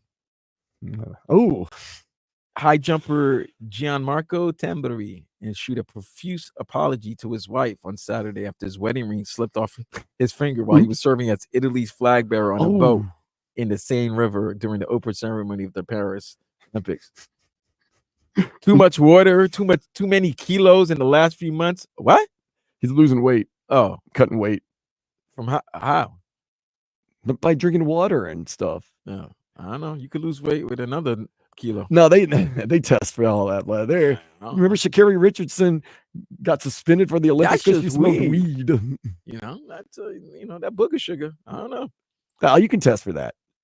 They can test for that. He said probably too many kilos in the last few months. Maybe the irresponsible enthusiasm of what we were doing. Poor guy. Let me see. Is this the guy I think it is? High jumper Gianmarco Tamberi. Okay, no, it's not the guy. The guy who won the 100 meters last Olympics was Italian too, but that's not him because he's not a high jumper. So, I mean, your wife has to understand, right? Well, I mean, he lost it in the, Yeah, I mean, it was in public. the riverbed. That's a good thing. It's public. It's He not lost in the city of love, bro. But I mean, there would be some question marks. You tell your old lady, I'm living in the Olympic Village. I lost my ring. Wait, now wedding ring. Did she buy that, or did he have to buy Usually that? the guy buys the wedding ring. So he bought his own. Whatever, man. It's more of the fact that he's in the Olympic Village and he lost his wedding ring. Oh, that's even time. You better hope they caught it on TV. Be like, look, it's on TV. It's real. I'm married no more. I'm not making that up. Oh yeah, convenient. I guess man. that's convenient. Speaking of that, let's go ahead and step into the day spa. Yeah, buddy. Speaking of, divers off the coast of Poland had discovered a 19th century shipwreck with tons of champagne and porcelain as its cargo. Sounds like a deal for me, man. Sell the porcelain, drink the champagne. Damn. Time to celebrate. I don't know how, would the champagne still be good? I don't know. Give it a test. Is porcelain worth anything? Yeah, it's got porcelain. Yeah, it's worth crap. It's worth crap. Mm-hmm. Okay, so pretty good haul, I guess. Overall, pretty good haul. Speaking of pretty good haul, Tua took in a pretty good haul. We'll talk about that next here on Sports Day 560 WQAM.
Dolphins great Dan Marino's lifetime earnings as a player, $51 million. Tua Tagovailoa is scheduled to start making some $53.1 million a year. Tua is the third greatest quarterback in Dolphins history, correct? So far. And you can argue 1 and 2. All right. I know. See, I was scared to bring this up, Vlad, because I knew you were going to do this to me. No, I listen. Let's make the arguments. Let's go. Number 1, I'm going to stick with Dan Marino. Marino's number 1. He's number 1. Now, I know the knock. There is a knock. But what's that knock? You don't got a ring. Bob Greasy. But that's the thing. 2 rings and no. But he has the 2 rings, only undefeated. It says he had 2 rings, but one of them was he the start? Oh, he came back towards the end to start. Yeah. Earl Morrow was really carrying it like that most of that season. But only undefeated team in NFL history. His numbers were 2 rings is a lot. A win is a win. Ring, you know me. You know about me and rings. Rings give you protection. Oh, Marino's number 1. The Marino's number 1. Marino's number 1. Greasy's 2. And then Jay Fiedler right now. Jay Fiedler's number 3. Why? Come on, don't be like that. No, I say Jay Fiedler. Maybe I'm the only one who thought, you know how hard it is to replace the man? Oh, I know. That's tough. You don't want to be the man to replace the man. You want to be the second person. Right. That's like the guy at DeBauer at Alabama. Tough job. Tough gig. I wouldn't have left Washington, but You don't want to be the guy to replace the guy. You want to be the second guy to replace the guy. Right. Because then the bar gets a little lowered after that. The bar is low and After there's one not so person. much expectations from you. I don't understand why. I mean, I understand as a sports team, you have to try to field the best team you can. But like certain jobs, I've thought about it. Like sometimes maybe you should just put a sacrificial lamb in there, someone that just wants the gig. I don't know. But as of now, I'll go Tua is the third best quarterback in Dolphins history. I mean, Fiedler won you a playoff game. I know your arguments. Fiedler's a third. Till Tua was fourth. Tua is fourth? Yeah. No hate on Jay Fiedler. I don't care what anybody says, bro. I was here. That was covering that team. That was the toughest thing to do. Jimmy was gone. Marino was gone. It was like, what is this team going to be like? And Jay Fiedler, he held it down, bro. He held it down. So we're paying our fourth best quarterback of all time $53.1 million a year for 4 years. Is that what you're breaking it down to, Vlad? What? That we're paying our fourth best quarterback in organization's history. I'm just saying, is that it? That's not a problem. Dan Marino made $51 million. Yeah, Dan Marino was also playing in 1980. I know, and I'm just saying. Tell Mr. and Mrs. Marino, unfortunately, you should have saved your sperm and eggs another 30 years and then create them. You got that isotoner money, bro. Well, good. I'm sick and tired of everybody, not you, but like everybody's like, oh my God, dude, that was 40 years ago when Marino was playing. It was true, yeah. You would think evolution that they're not getting paid the same anymore. I mean, one of the greatest. Let's think about like just Ty Cobb.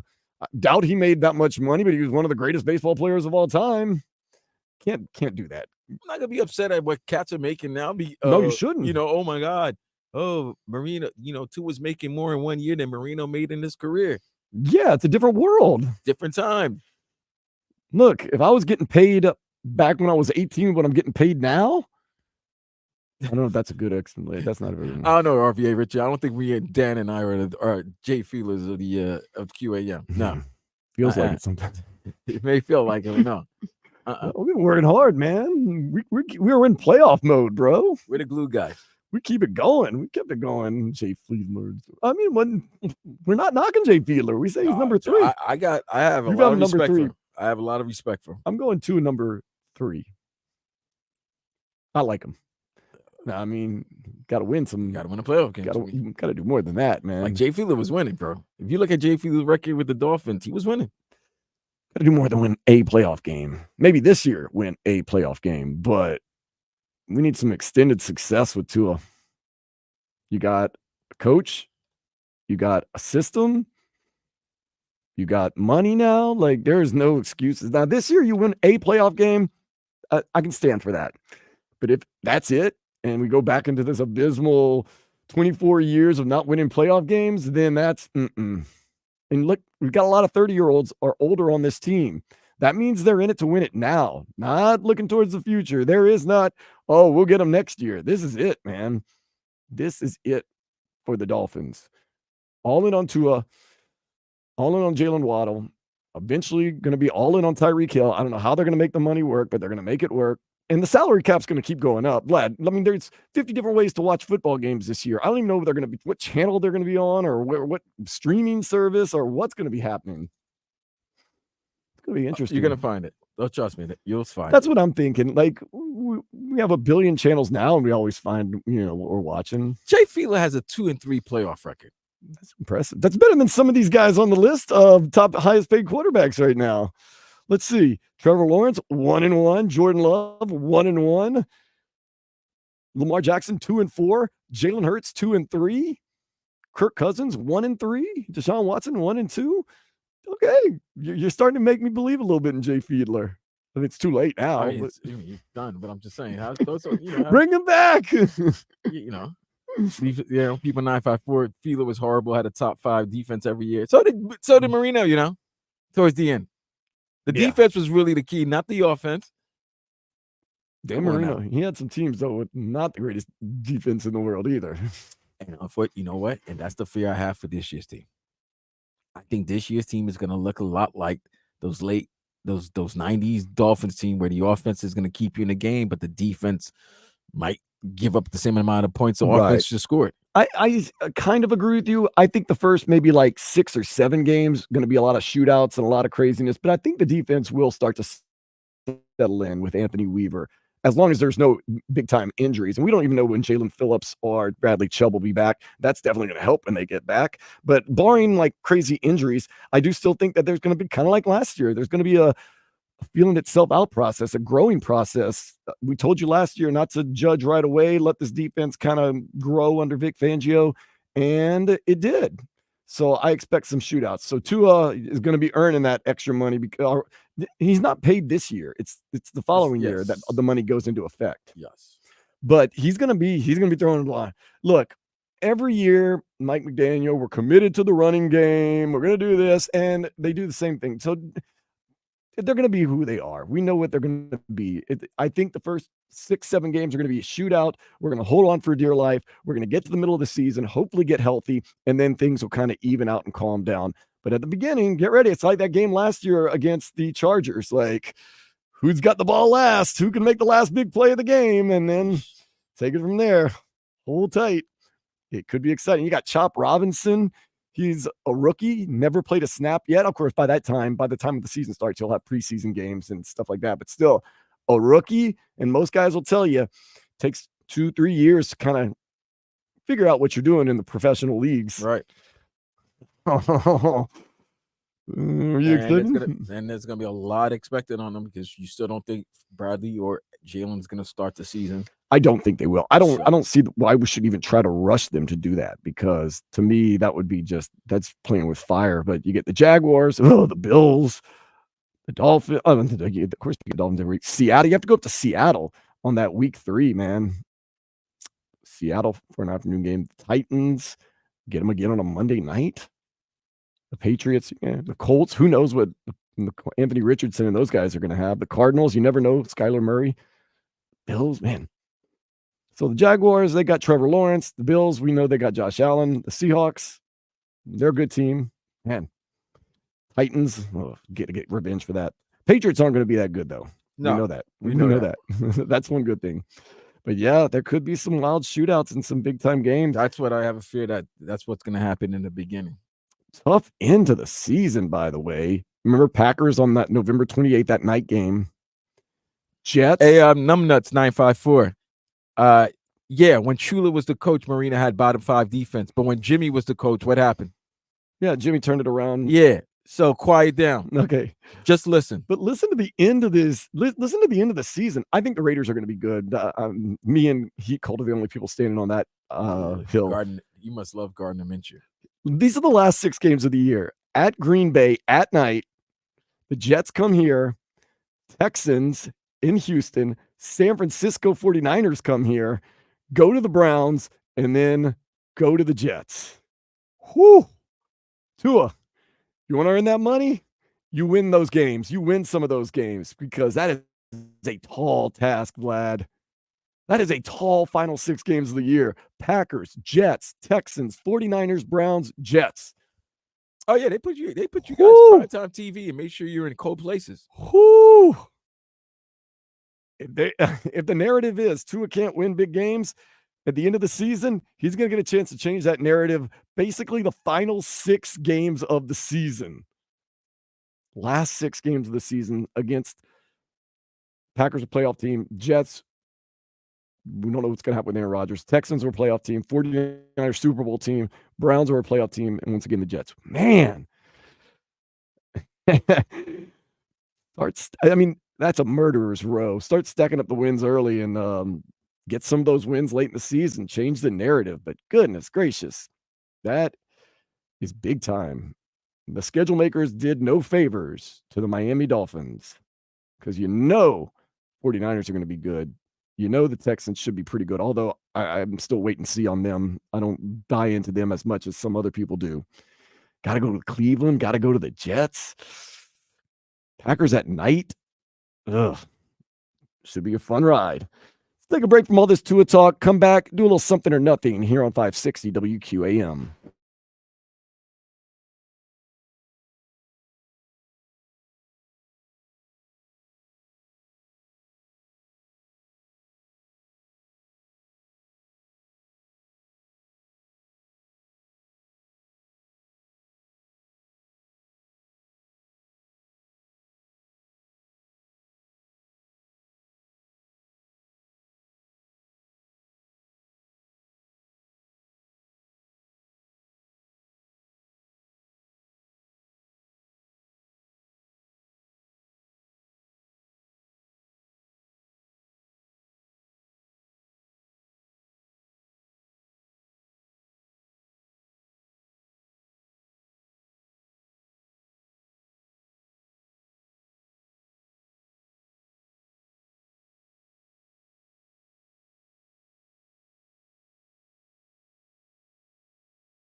Back on Sports Day, 560 WQAM. Vladimir Lewis on my cousin, and I am Dan Day at Dan Day Radio at Vlad2078.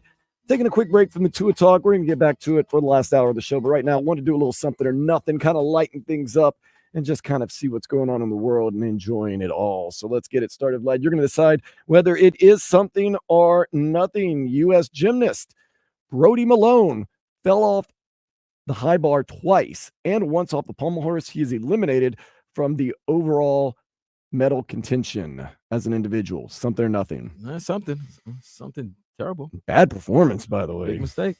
God, how do you fall off the high bar twice? Yeah, I don't know, bro. I must have been partying last night. Losing wedding rings in the River Seine or something like that. Oh, yeah, that's tough. Speaking of tough days, man, a Samoan boxing coach, he died of natural causes in the Olympic Village last night. Is that something or nothing?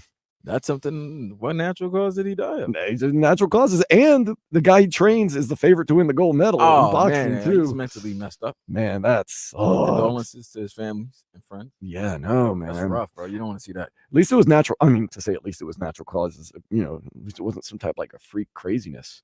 Rolling Stone magazine has released their best album covers of all time. The one that comes to mind as my all-time greatest album cover would be Nirvana Nevermind, but that came in 10th place.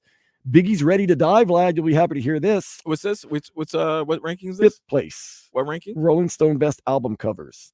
Our best album covers? Yeah. Covers? They have Biggie's Ready to Die. Number 5. We know with the baby and you know. Oh, I mean, there was a time Wu-Tang thought that Big was copying Nas' style because Nas' first album was of him as a little kid. Yeah. But that Ready to Die album, yeah, classic. That was his daughter. Okay, so Nirvana 10, that's with the naked baby. Nirvana Nevermind, and then Ready to Die has a baby on. It's number 5. Number 2 was Abbey Road. Of course, everyone knows the Abbey Road, the Beatles walking across the street. And number 1, it makes me proud. I don't know if it's actually the best album cover of all time, but it's Joy Division, Unknown Pleasures. And it is very iconic. It's very pop culture. You always see people wearing the shirts with the I always thought with the waves on it from that album. I always loved the Doggy Style cover. That was a good one. Yeah, that was a classic. I'm trying to think. I like Nirvana automatically came to mind with Nevermind. Maybe that's just from the era I was in, and it's just, you know, you see it, you know it right away. Unknown Pleasure is one of the great albums of all time, and I do like that it's got the whole pop culture. Like even kids nowadays will wear like a Joy Division shirt because of simply that, like the sound waves design. But yeah, so I'm trying to think of some other iconic album covers. I mean, Outkast had some really cool album covers and some really bad ones too. I'm trying to think of any other that really stick out in your mind. Come on. Little Kim. I'm sure if I saw it. Just type in Little Kim Hardcore. No, I'm scared now. That was the name of the first album. Hardcore album. Favorite album cover of all time. Where's my images? I'm trying to see if I ever. Oh, okay. Kim was living that dream, and she was so beautiful. Oh, gotta love Lil Kim. Lil Kim?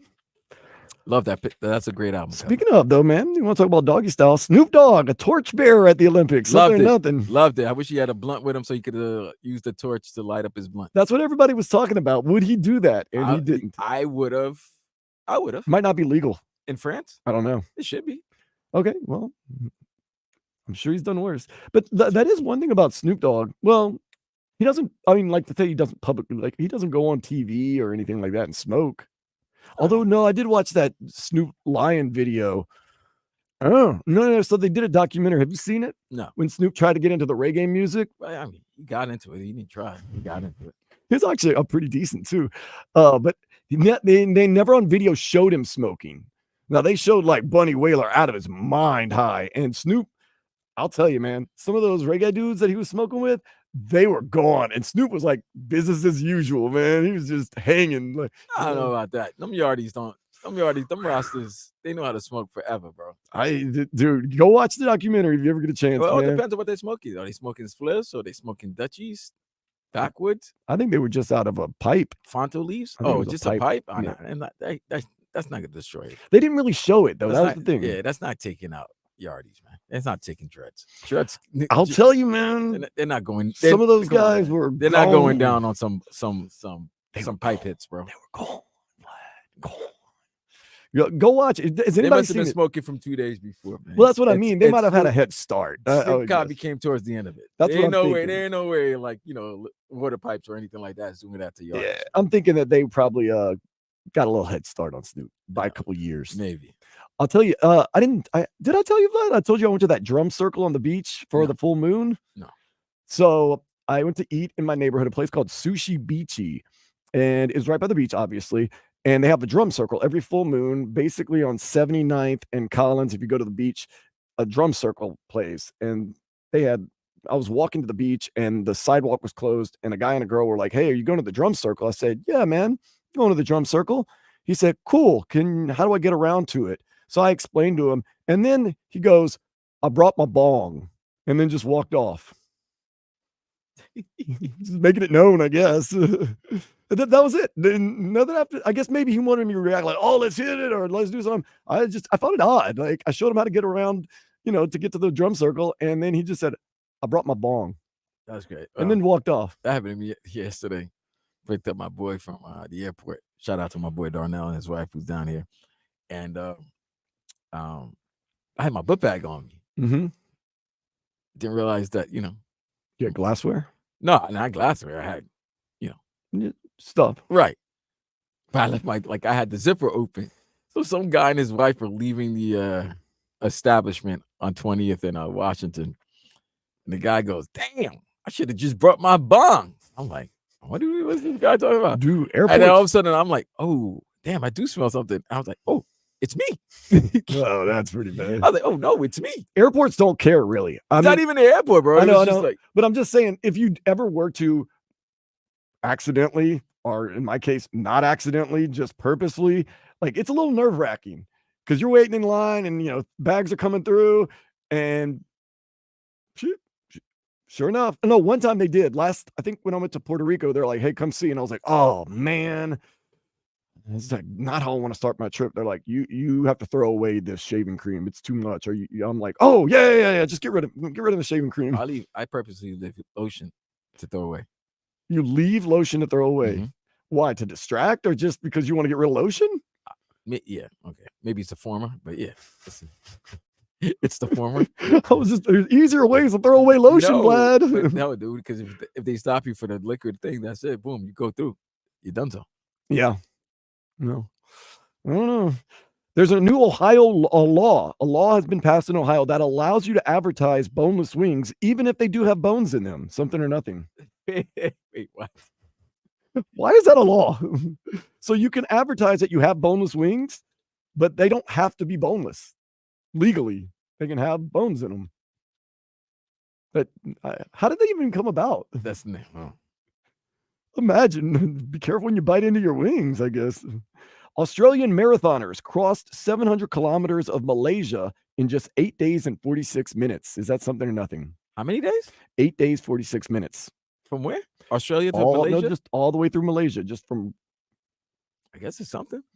Would you something ever? I won't do. I know I ran a marathon one time as a joke, and the joke was on me. Why would you run a marathon? That's 26. Because I thought it was a joke, man. I was like, everybody that ever seen training for marathons is drinking beer and eating cake, and I was like, it can't be that hard. So I was like, I'm not going to train. I'm just going to run in the marathon. And it was for a publicity stunt with the radio station and TV station. So I was like, let's go, let's do it. You can go look it up on YouTube. I can show you. Just put in like Dan Day Marathon or something like that. Let's see if it still pops up. Did you eat bananas and like? No, I did eat those like little gel packs because I noticed they gave me a little bit more energy. How many hours did it take you? 6 hours even. To run 26.2 miles? Yes, I ran the whole thing. Oh, there I am. Yeah, Dan Day and friends at the Louisiana Marathon. 7. So if you think it's a lie, it's not. 7 years ago. That was a bad idea. Did you go by Pat O'Brien's? No, man. I was sober the whole time. I would have gone by Pat O'Brien's and got me. People were drinking. It's funny. Like the serious marathoners, they've got everything mapped out and how much water. But the like joke marathoners, like me, like you, they stop and drink beer and eat donuts. Absolutely. And, man, I didn't know you had a choice between hot and cold Powerade. And that first gulp of hot Powerade, why would you drink hot Powerade? Apparently, like I don't know. I'm not a marathoner. I only pretended to be one once, and I'm not. But what's the furthest The furthest I'll run is just across the street, like if a car's coming. That's the furthest I'll run. I'm not running. Literally the length of a street. I'm too old to run. You got me, Vlad. Like, seriously, like, you played basketball the other day. Kudos to you. You couldn't get me to participate in an active sport. Kudos to me. That was horrible. You could have hurt yourself. You could have about seriously horrible. hurt I hurt my ego. Well, that's different. That's healable. I needed to realize it's no longer. What if you tore your ACL? I'm not going that crazy. But that's what I'm saying. My get out there and make a fool of myself and then hurt myself and have to go to the hospital and pay all these bills. No, man. Not for me. I mean, dude, you could hurt yourself just getting up right now. I know, but also when you're doing physical activity, you run a little more of a risk. Well, I mean, I expect that if I'm doing physical activity, that there's a risk that I might get hurt. But what about when you're not doing physical activities and all stuff? The non-contact injuries suck. No, those are the worst. Those are the worst. Like, what do you mean I'm hurt? Hope I never know. What do you mean? I know. I just moved this way. Nobody touched me. That was like your guy, Aaron Rodgers, man. He just kind of went down, and next thing you know, done. Last but not least, oh no, wait, I got two ones. A foodie says they now refuse to tip waiters and waitresses. They're saying that it's hurting culture. Is that something or nothing? What do you mean it's hurting culture? Because they feel as though it's just become too normalized to tip. And they also think that waiters and waitresses should be paid a fair wage so they don't need to be tipped. Are they European? No, they're in the United States. Oh, okay, because that's how Europeans think. Oh, no, Europeans, they want a tip. No, not all of them. It's changed, No, man. because you know what? I don't think Europeans, they get paid very well for the service that they provide. So I don't think tipping's like a major thing. Everywhere I went. But I know when I was working in Santa Monica, Casa del Mar, bro, and we would have those like movie festivals or sometime with and they would come in, but it's not their fault. They're thinking that's already provided in their service. They don't really tip very well. And the Americans, if you're a server, you're really counting on those tips, especially a big party, a big event. They don't tip very well. I tip all the time. So what I did the other day, I told you I went to Sushi Beachy before I went to the drum circle. They were out of two things that I ordered. So they gave us some stuff and took it off the bill. But instead of tipping for what the bill was, I tipped what the bill would have been accordingly. So like they only charged me like $100, but bill would have supposed to be like $140. I tipped according to the 140 and not the 100. Okay. You're a good guy. Trying to be good. Yeah. It's not their fault. They're out of stuff. But you're all right. Huh? You still won't get to heaven, but you're all right. I wasn't trying to. I know. Just trying to help. Last but not least, a woman woke up the other morning to her cannibal boyfriend chewing on her thigh. Yo. Something or nothing. Yo. Hold up. Hold on. Give him credit for being honest. Hold on. Did she already know he was a cannibal? Yeah, he was upfront about that. And she still went out with him? Yeah. And he was chewing her thigh while she was sleeping. Yeah. Like trying to eat it? Yeah. Biting. Yo, that's crazy. How can you not have a little more self-control? He's a cannibal. Yeah, you can already make some. That means once you fall asleep, you're prey. Yeah. What? Nah, bro. That's weird. Unless she's a cannibal too. What if you met somebody and started hitting it off and they were like, oh yeah, by the way, nothing serious, nothing crazy, but I dabble in cannibalism. What do you mean you dabble in cannibalism? Would that be a turnoff? I'm out. 100% out. I'm out. You're not even going to hear them out. Nah. That's an end all be all. You're a cannibal. You I dabble. can't leave you around humans. Dabble. But what if they explain to you that it's you ain't got to explain nothing to me. Okay. Well, the minute you say cannibal, I'm done. Okay. Because you're not. Oh, she's not showing me affection. She's trying to eat me alive.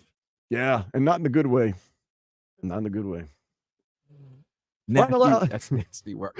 That's nasty. Final hour of the show next here on Sports Day 560 WQAM.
You know, you always hear of like underprivileged kids who are good athletes and it's their ticket out and it's their payday and they have a dream and they're going to make it happen. Looking at the money that some of these guys are making now, Vlad, it's not a terrible route to try to take if you're a good athlete. What's the route? Become an all-star quarterback. You know how hard it is to be an all-star quarterback? I know. But if you're underprivileged and you don't have much going for you and you've got a special talent, well, first of all, look where it might land you. It's not terrible, man. Most of the talent is from underprivileged situations. And second, you don't have to play football. Well, any sport. Look at the absolutely any sport. Amount of money people are making. Play baseball. Even watch these Olympians. I'm sure these lovely ladies that are getting out of the pool right now, even though we probably barely know who they are, probably make a pretty good living just being swimmers. Yeah, but I don't think they're making 7 figures. Nah, I don't know about that. Like, let's see, Katie Ledecky, she just swam. How much do you think she makes a year? I would say probably she might make 7 figures, maybe 1.2 million a year. Sponsors and the whole 9, right? Because you remember, you're playing what? You're competing every 2 years, world championships every 2 years, and then 4 years the Olympics. Katie Ledecky, she's been doing it for a long time, swimming and been in the public's eye for a long time. They say as of 2024, her net worth is around $5 million. See, that's not good. That's not crazy money. It's not good for the gold medals that she's won and everything. Like I said, 4 years, you're competing, man, but you're pretty much in competition where, there has to be a winner and loser. It's like every 2 years. While these guys, unfortunately, the North American sports, soccer, even the individual sports like tennis and golf, you're competing every year. Okay, every week. Somewhere else it says her net worth is $7 million. I also read somewhere where she only made $120,000 in winnings last year. Well, that's because there was probably not that many tournaments, right? There really events, right? Apparently, she owes some money too, but I don't want to get into all that. She earns $100,000 for her swimming career alone, with an additional $125,000 from winning several medals, including different prize money for gold. Okay. We know Tua Tagovailoa is about to start making $53.1 million. That's good. That's great. Now, it's Dak Prescott time now. He's on TV. Is that the next guy? Yeah, he's about to get 60. You think he's going to get paid more than Tua? Yeah, because here's the thing. Cowboys? What if Dak wins a playoff game, wins the NFC Championship game? Dak's actually won some playoff games. He's won 2. But the fact of the matter is he was almost MVP last year. And you're not going to find – my problem with all these quarterbacks is that they've proven what they are, what they can do. Can you find something better than that or equal to that right now? Nope. So all those people that hate Tua, can you find a better quarterback than Tua right now? Not to start the 20 right. Not available. Okay then. So yeah, what are you going to do? So what do you want to do? You want to blow it up and go to the draft and try to get somebody? And you're not that bad where you're drafting the top 5. Nope. That was Joe Rosa saying, I don't want to be a top 5 draft pick ever again. No. No. You don't. It's not fun. Yeah, that's the thing. Oh, Tua's not the answer. What is? I don't. And fans, and we've talked about this. I'm sorry. He coach said the quarterback agent contract arms race is bad for fans. No, it's not. Stop it, fans. You're gonna go buy tickets. You're gonna go buy merch. You're gonna root for the team. It's never been about the players, the names behind the jersey. It's always been about the name in front. So you're going to root for the Dolphins regardless. Stop acting like these players can't get damn paid. Because you know what? I'm sorry, Dan, if it was your job, you would want to get paid too. Well, no, we're not knocking that. I think some fans are a little worried that with the rising salaries, it's going to cost more to go to a game. And? I'm just saying. I'm saying that's one of the concerns. You don't have to go to a game. You can watch it for free at home. I understand. But there's some people, maybe you want to bring your family and stuff like that. Stop. I'm just saying. I'm that's one of the arguments. I know everybody loves loyalty, but I would love people to put themselves in that same situation. Okay? Like I love when the media asks them questions. You know what? Ask yourself that same question. Right. And see how you like your answer. You probably not going to like your answer, or you don't want to share your answer. So what do you expect them to share the same sentiments? So let's stop doing that. Don't say that this quarterback agent rate contract. You damn right. My agent's supposed to rep me. So is the money better off just in the owner's pocket? Where they don't spend it? Where they don't spend it and they just keep getting What's the Monopoly man's name? Do you want your owner to be? Because Jerry Jones, in all reality, don't have to win another Super Bowl in his life. His team is the most profitable team in the world. As long as they talked about ching ching, ching ching. So we can't knock Steven. You can't knock Stephen Ross for going out, making moves, paying players. I mean, sometimes he just don't pay his own players that he drafts, but at least hopefully he'll change that with Tyreek and Waddle. I mean, I'm sorry, Tua and Waddle being paid. But yeah.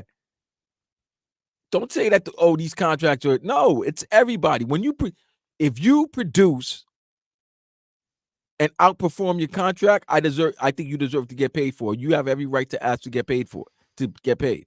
Don't say, it's putting fans out. Fans are not paying money for these players. It's the owner. Okay? Yeah, I've not paid Tua Tagovailoa a dime. Ever. I don't think I ever will. You haven't. I haven't paid Tyreek Hill. I'm not going to pay Tyreek Hill money. Stephen Ross will. Now, if I own a team, yeah, I'll pay some money, but I'm not at that level. Maybe I'll never be. I don't know. I don't know what the future holds. I just don't like with the fact that trying to say, not what you think Kansas City? They're saying that in Kansas City? Mm-mm. You think they said that after the 10-year 450? No. And we live in this world where we think, it's such a distraction, but honestly, players are just doing their thing, man. They're at practice. They're in their rooms working with their coaches, doing their thing. Yeah, maybe they get asked a question about Tua here and there, but it's not like this huge distraction that has just had the team fall apart. Like, no, they live in their own worlds and do their own things. So I don't think it was a distraction for anybody other than Tua and his agent and the Dolphins that had to deal with, and the Dolphins organization that had to deal with it. I don't think Tyreek Hill was like, now I can really focus in on running routes because Tua's got his contract. No, they're doing their own thing. I mean, it's the business. It's the business. I don't like the salary cap in the NBA, where they're putting everybody in aprons and all of that. I think that's so interesting because the idea of having a salary cap is to try to get parity in the league. But then we see like soccer, legal can be, but I mean, spending a boat ton of money baseball doesn't mean you're going to win anything. It doesn't, right? Look what the Mets did last year. Terrible. Spent more money than any baseball team ever spent. Couldn't sniff the playoffs. So it doesn't mean just throw money. But it's not even about throwing money. You know what I hate? Okay, if you want to spend all your money, go ahead. So that it's who you prefer, who you like, right? If you see Tyreek and Tyreek wants money and he's putting up 1,800 yards, you're gonna be like, pay that man. Yeah, pay that man. Why? Because you want to see the excitement. You like when Tyreek's on because Tyreek is a name. He does things that will get you on. He'll get you on TV, Sports Center, the whole nine. Have people talking about you, right? Mm-hmm. But there might be people like, oh no, he's not worth the trouble. Right. That's personal taste. Personal taste. But you're not spending the money. But every week you're watching your team play. Every week you know that when number 10's on the field, you have a chance to win. Same way do you know every week with number 1 under center, you have a chance to win. Yeah.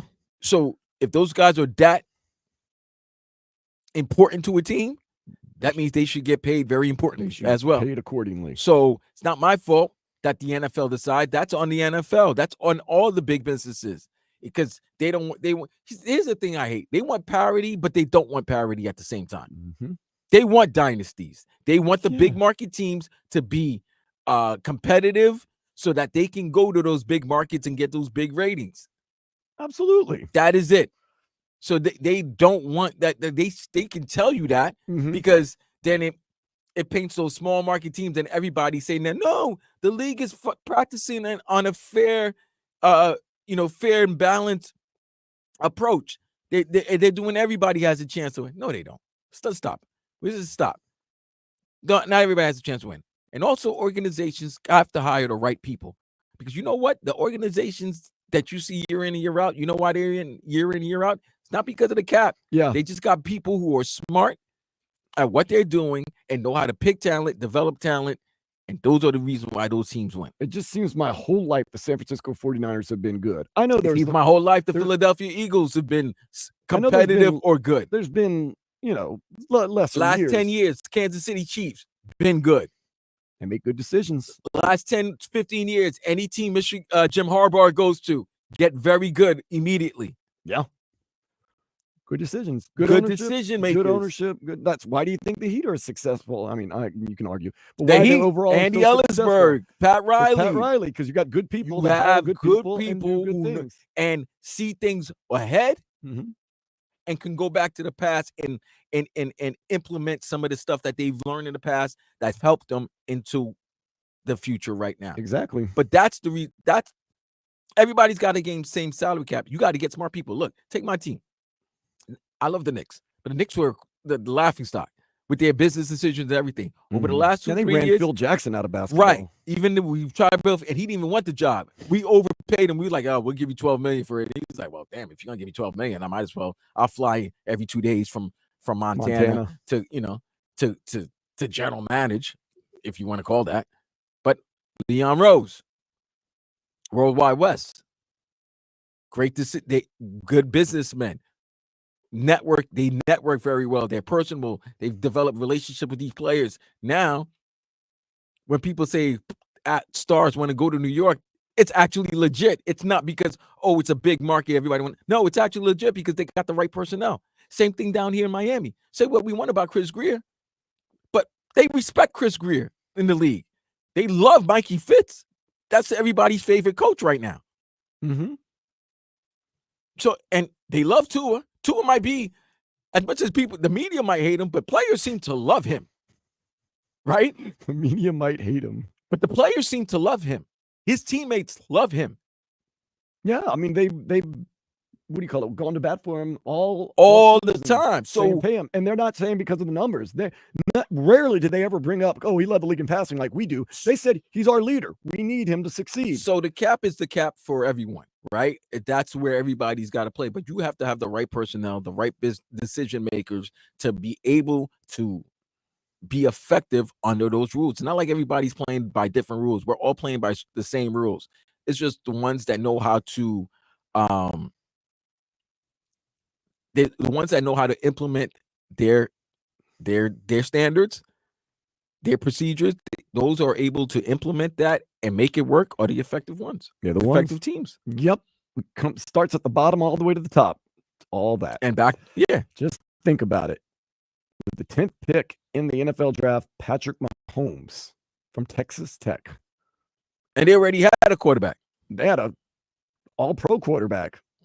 I mean, he was a Pro Bowl, and he had a quarterback. And, they had Alex Smith. Alex Smith made it to a NFC championship game with the 49ers. You have to, and that's the thing. Sometimes those guys got to make tough decisions. You had Philadelphia had Carson Wentz. They decided to go to Jalen Hurts. There was a time when Carson Wentz was the MVP. Was the MVP favorite that the year they went to the Super Bowl, he was going to win the MVP. He hurt himself scoring a touchdown against the Rams. I watched it. I was there. You were there. Mm-hmm. There was a time we were talking about Carson Wentz possibly being the next great quarterback in the NFL. Sometimes you got to leave. You got to make decisions. You got to make moves. You got to make moves. These are tough, and but that's why those teams are good. Take the Indianapolis Colts. You could have resigned. You could have brought Peyton Manning back, but you had the number 1 pick, and you realize, okay, Peyton's given us 10, 12 great seasons. He's got a neck injury. We have a chance to get the guy who's supposed to be the future. They did what they did. They did Peyton Wright, let him go to Denver, and they drafted Andrew Luck. That's how teams move, bro. Look no further than Jordan Love, who got paid 4 years, $220 million. Look what Green Bay did. Good franchise. Brett Favre, Hall of Famer. Sorry, we got Aaron Rodgers, Hall of Famer. Sorry, we got Jordan Love. Good franchise. That's why I gave credit to Chris Greer this year, because all the injuries and the guys that they lost, he signed good veterans, still have some thread on the tire to help them win. My question was, is Miami any closer to a Super Bowl to be signing those type of players? Does the signing of Tua Tagovailoa to the big contract, 4 years, $212.4 million, $167.1 million guaranteed, does that get them closer to the Super Bowl? Are they better equipped now to make a Super Bowl run than they were 2 days ago? I'll say yeah, simply because it's the same. Because you were gonna have Tua this year regardless. I know, but having a happy Tua and having everything settled, I think helps you a little bit. I don't think it makes a vast difference. Yeah. Look, I think for the conscience, for the mind, to know that you don't have anything to worry about for the next 4 years. I just thought about something. You're gonna be in South Florida. You'll be in Davie. You're the face of the franchise. It's your effing show, bro. Like, it's your effing show. I just thought about something, and you're right. All this offseason, Mike McDaniel's made the number 24 very prominent. 24.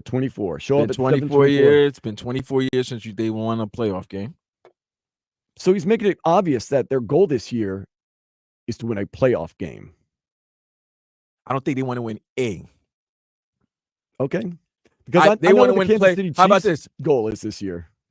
No, Kansas City Chiefs shows the goal they have every year. Their goal is to repeat and defend their championship. Everybody's goal is to win the Super Bowl, but it seems like they're putting more emphasis on winning and ending the playoff drought and not winning the Super Bowl.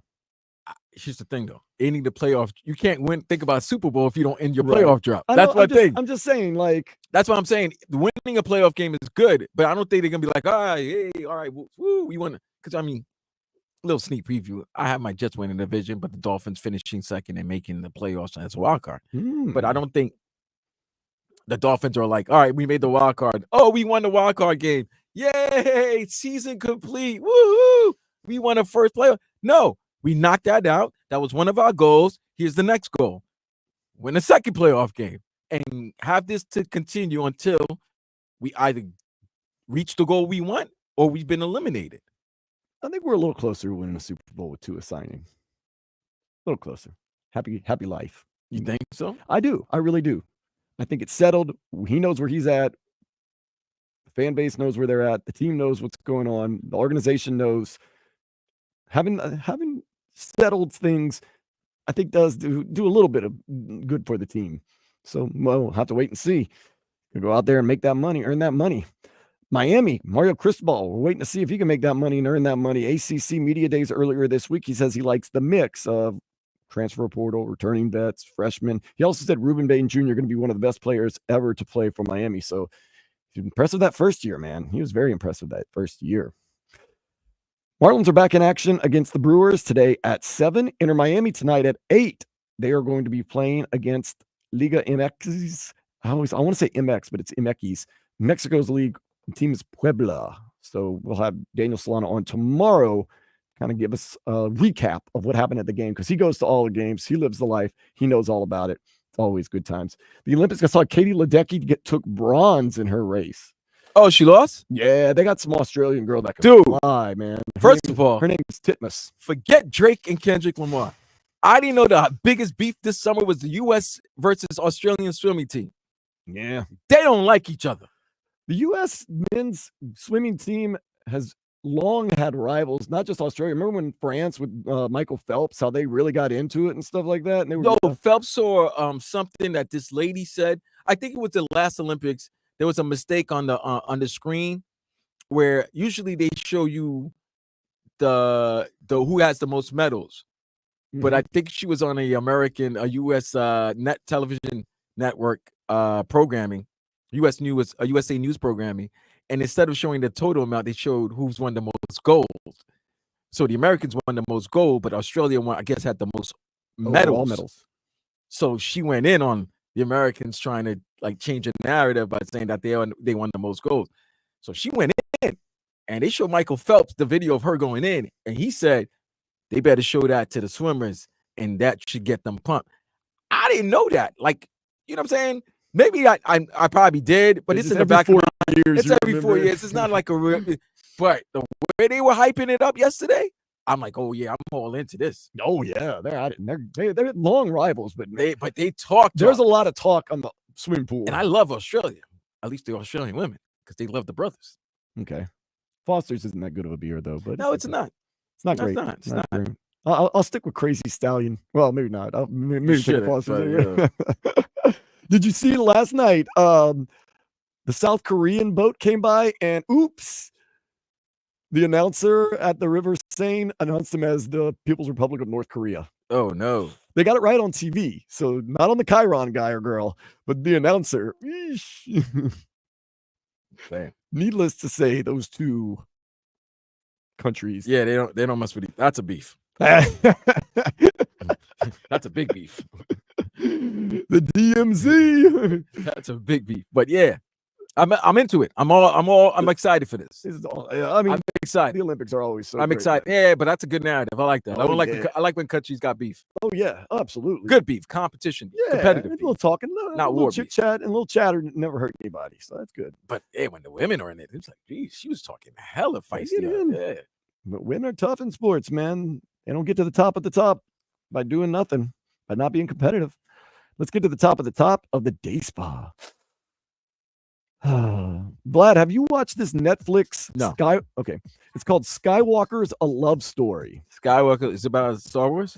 It follows a Russian couple that scales skyscrapers with little caution and very little protection. What do you mean okay. Like not like a lot of ropes. They're kind of just scaling some of the skyscrapers of the world. And they're a couple. It's dividing people because some like the thrill of it. Others say it gives them panic attacks. Well, then don't watch. Yeah. No, if you don't want to watch, don't watch. Skywalker's A Love Story. A Russian couple that scales skyscrapers and do not take a lot of precautions. You might watch it. Do they make out while they're scaling size? Maybe they do more. I don't know. I mean, That's a rush. That's more than a rush. That's a kink. Living dangerously. Literally. Especially with no protection. Well, I mean, if you're both, if you're scaling houses and skyscrapers, you're living on the edge already. Can't go raw on skyscraper. Yeah, you do. That's the only way I would do it. Really? Yeah. No way. You're already risking your life. Why not? You're already cavalier, as they say. I need to be less cavalier. It seems like. Breaking down more Tua contract, getting paid. Will he play? Oh, he's playing now. That's next. Sports Day 560 WQAM.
What you know about that, Dan? But I know what you know about that. What you know about that. Jordan Love, they're showing the stats.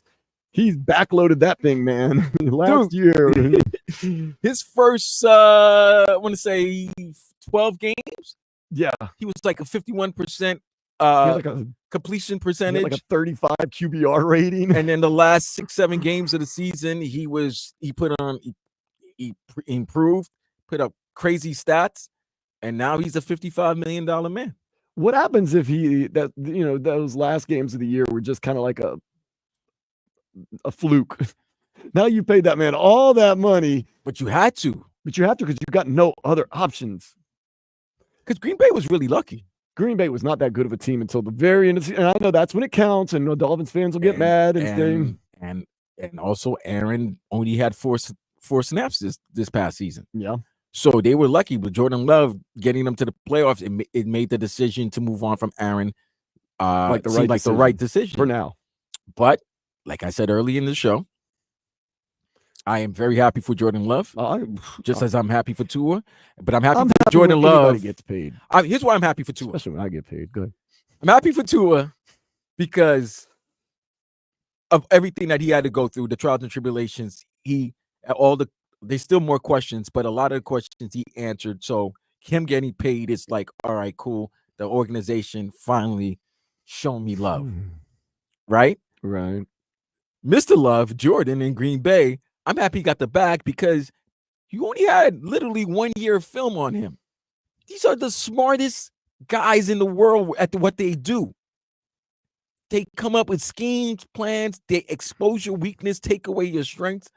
If you can get paid right now, get paid right now, because you know what? If you didn't do this, you go into that second year with everybody having film on you, and you have a Trevor Lawrence season like Trevor had last season, then you may not get that bag anymore. Then there's questions. Then you may have to go through the same situation that Tua went through. Yeah. Green Bay, towards the end of the season, they did have some impressive wins. They beat the Lions 29-22. That was Thanksgiving Day, right? They beat yes. That was a national televised game. He's showing out against that Detroit, who was everybody's darling. Yeah. So then they go the next week, or 2 weeks because they had an off week. They beat the Chiefs 27-19. That's impressive. They got it handed to them by the Giants 24-22. They got it handed to them by the Buccaneers 34-20. Then they barely beat the Panthers. They whooped a bad Vikings team. They beat a bad Bears team 17-9. Then, of course, as you make it into the playoffs, you took on the Cowboys 48-32. That was not even that close of a game. And then a very good showing, even though it was rainy. I want to say it was rainy when they lost to the 49ers. Yeah, it was raining. I was there. Raining out in California? Yeah, it was raining there. It was during my birthday. I thought it never rains. Oh, it never rains in Southern California. I was trying to change the lyrics before you got it. It rains in Northern California. No, I was trying to change those lyrics before you could get it to it. Yeah. It never rains in sunny California. I've never been to San Francisco. I've heard mixed reviews. San Fran's good. It's good. I heard, and this is from my hipster hippie people, that it's not really that great. Like, because I was like, oh, I think it'd be like heaven. I hate Ashbury, and everybody, and they're like, a lot of homelessness, not all that great. I like the Bay. I like the Bay Area. I've never been. I'd like to go to Oakland, and I'd like to go to Berkeley one day. San Fran. Got a good game coming up again. Went to Sacktown, Fullerton. It's nice. I might ask our boss if I can be the engineer for our game. Against Cal? Cal, yeah. I'll take that trip. Berkeley's nice. I bet. So Jordan Love, I mean, okay. He is going to get paid more than Tua Tagovailoa, but I'm happy with Tua. If I had the choice between Tua or Jordan Love, I'd go with Tua. I think he's a better quarterback. I'm not knocking Jordan Love. I think Jordan Love's a good quarterback. I liked him at Utah State. I ain't gonna lie, when I see Jordan Love, I was like, some of the throws he was doing towards the end of the season, I'm like, man, that looks like a black Aaron Rodgers. But I could understand. Good organization. But I could understand. You learn from him. And that was the and I'm happy. The 2020 class, they got their money. They got paid. But guess what? I got the bag now. And there's many more bags waiting for you if you win. And this is the thing. You think, oh, we finally got this thing done with Tua. Tua's a Dolphins lifer, but as you pointed out, Vlad, No, it's really 3 more years for sure having Tua. Yeah. This is not one of these lifetime commitments that you'll never see Tua in another uniform.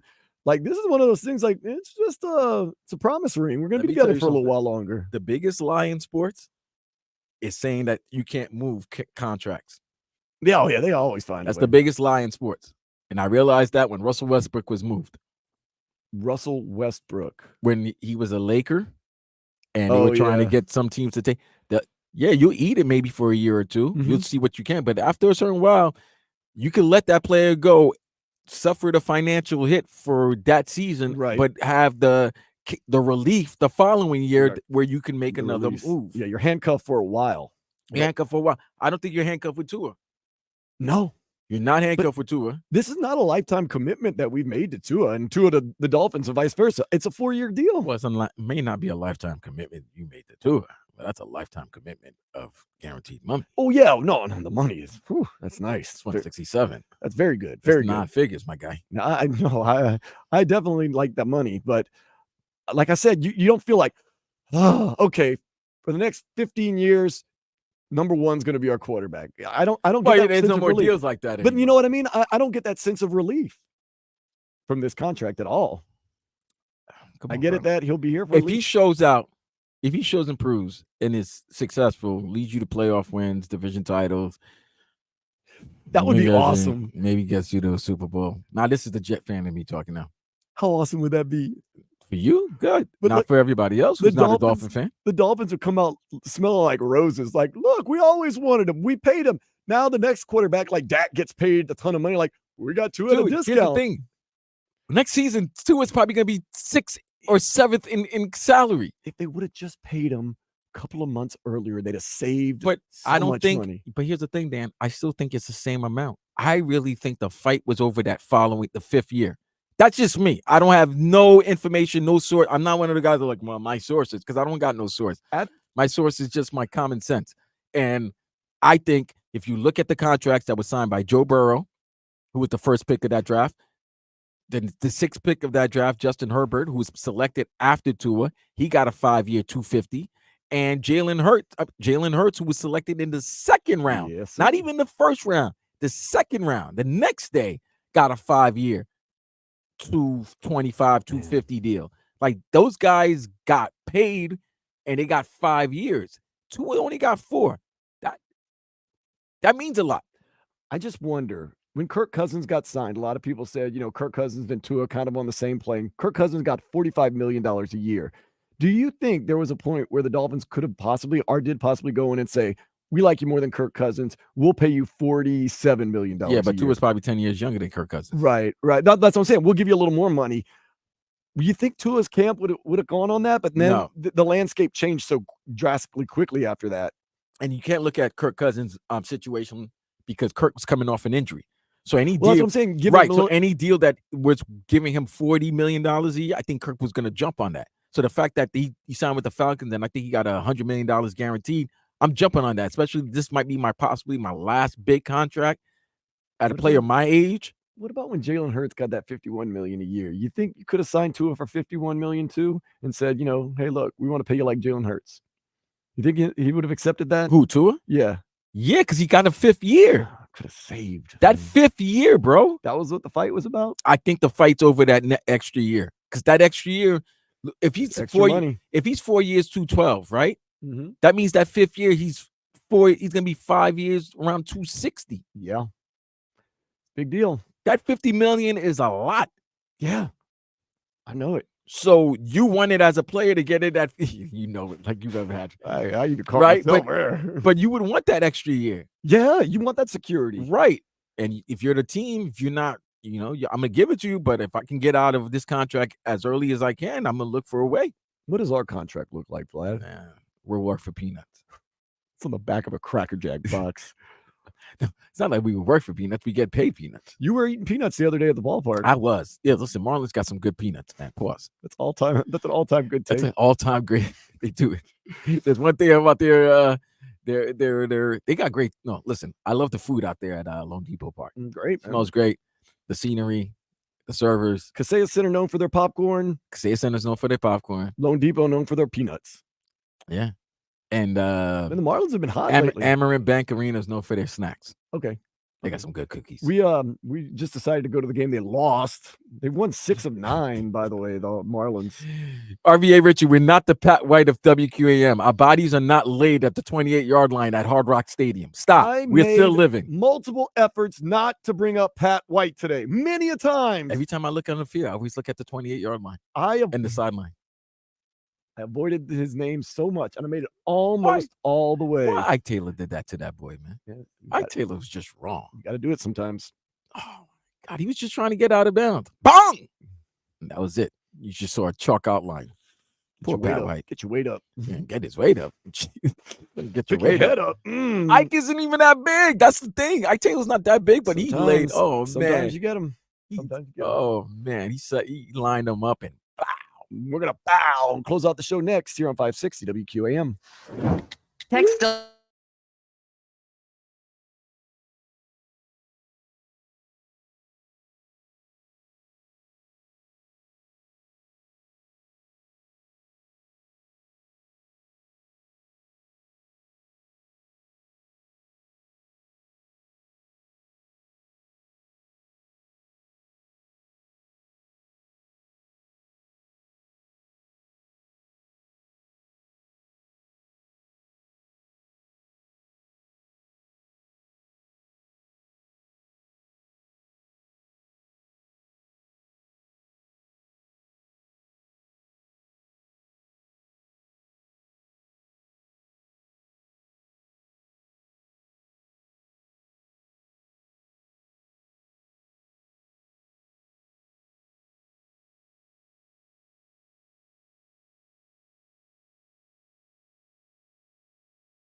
Same great shows, same great games. Plus, you can use the rewind feature and listen to anything you missed. Hurry!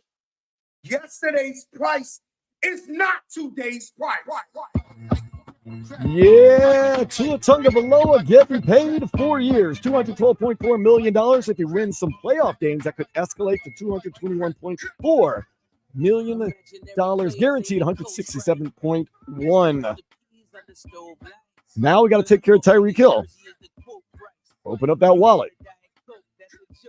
Dak Prescott probably going to be the next big-time quarterback. Will he be the highest-paid quarterback of all time? I don't think so, but you never know. Patrick Mahomes, we've decided, probably going to get that new contract that's going to break the bank soon. And we were just out talking about this. If I were CJ Stroud and his management, and you have another really, really strong season and maybe even make it to the AFC Championship game, even though you're only on your second year, but I'd be going in there trying to get an extension or some type of new deal.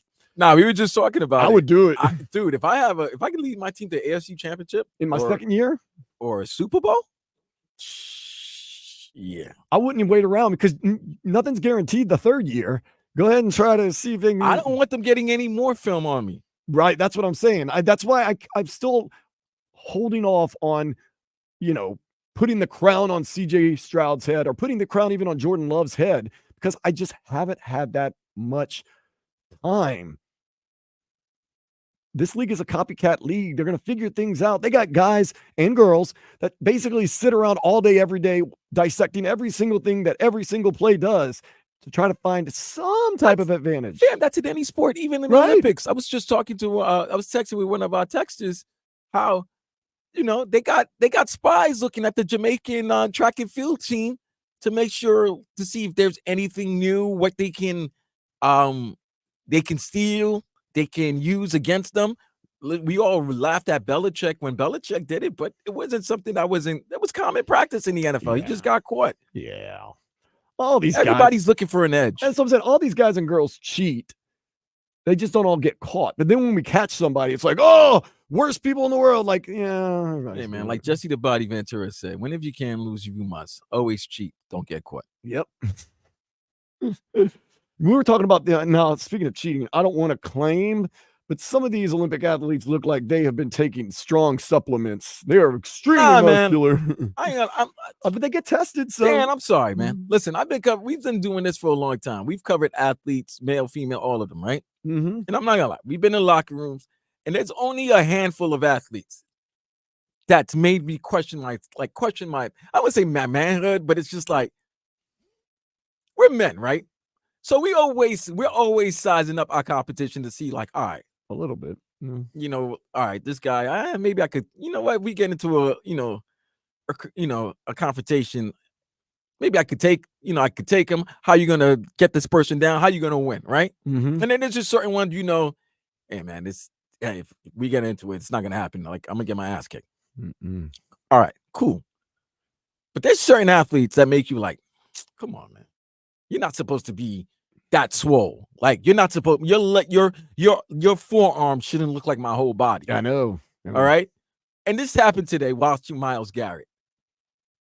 That's ridiculous. It's just too much. Jalen Phillips is. That's ridiculous. How do you have that much muscle? You can't have muscles up top of muscles. They do. That's not. You can't stack muscles on top of muscles. They do like that. Like his muscles are planking.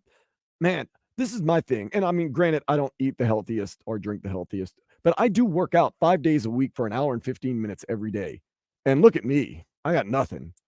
How much work? I mean, I know they eat right and they're naturally big, but how much working out and exercise do these guys do? Girls do? It's ridiculous, bro. How do they do? Like they have to be in the gym and working out like 4, 5, 6, 7 hours a day. RBA Richie's right. Yo, Myles Garrett's so swole, his eyelids have muscle. Like I'm looking at him like, stop. And there's only certain athletes like LeBron. When I saw LeBron, I'm like, damn, bro. Never seen him. Like, really, bro? You're that geez, you can't be that fast, jump that high, and then be put together. Like that's, you got to stop. Shaq, you see the size of them, and you're like, yo, I'm looking up, and I'm like, Jesus, you're tall, you're strong, you're fast, you're dominating. Myles Garrett's the other one. Myles Garrett and Aaron Donald are the only guys that I've seen and going to the locker room. I'm like, yeah. Ridiculous. Ridiculous. Don't want to mess with those two. It's weird though when you're in the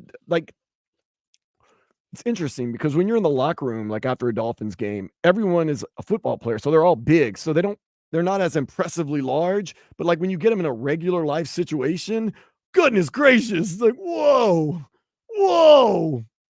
Even the little guys are huge, man.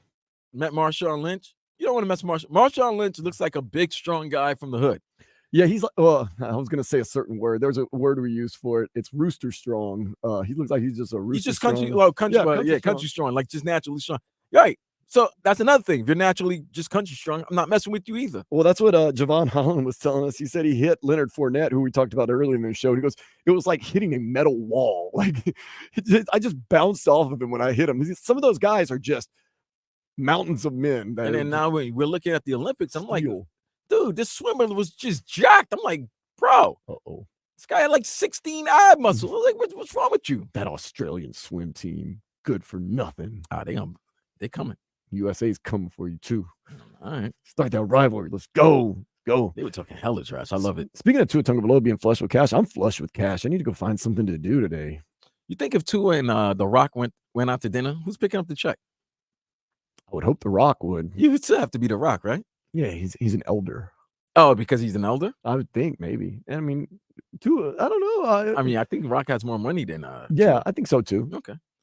Who lives here though? Does The Rock live here in South Florida? Well, I mean, it's The Rock. He can live anywhere, but because usually the home team team pays. He used to stay in Davie, so okay, the home team usually pays. So if The Rock lives here, he should pay for Tua's. If The Rock doesn't live here but is in town, Tua should pay because he's the home team. He's the home guy. Okay, that's usually how it goes. All right, because trying to be gracious and hospitable. I know the Samoans they respect their elders a lot, so I could see really? Tua. Yeah, I could see Tua paying for it. But it's The Rock, it's Miami, it's Davie. You know what I mean? Like this is his town. I wonder how's Tua celebrating right now. You mean practicing? I mean, there's no celebrating you can do. You're practicing. Go home at night and maybe pop open a bottle of wine or something. I mean, you could do that any night. You can celebrate like that. But when you're saying after getting a big bag like that, it's not like he could fly to like St. Bart's or right. But St. I mean, Tropez or anything like that. I'm just wondering how he's going to celebrate. Yeah, just throwing passes to Tyreek and Jalen, and hopefully get Odell back on the field. And I'll be celebrating in February. That's what I want to do. So yeah, that's the best time. That's what I want. Celebrate February in New Orleans. I said it's going to be in New Orleans this year. Caesars Superdome.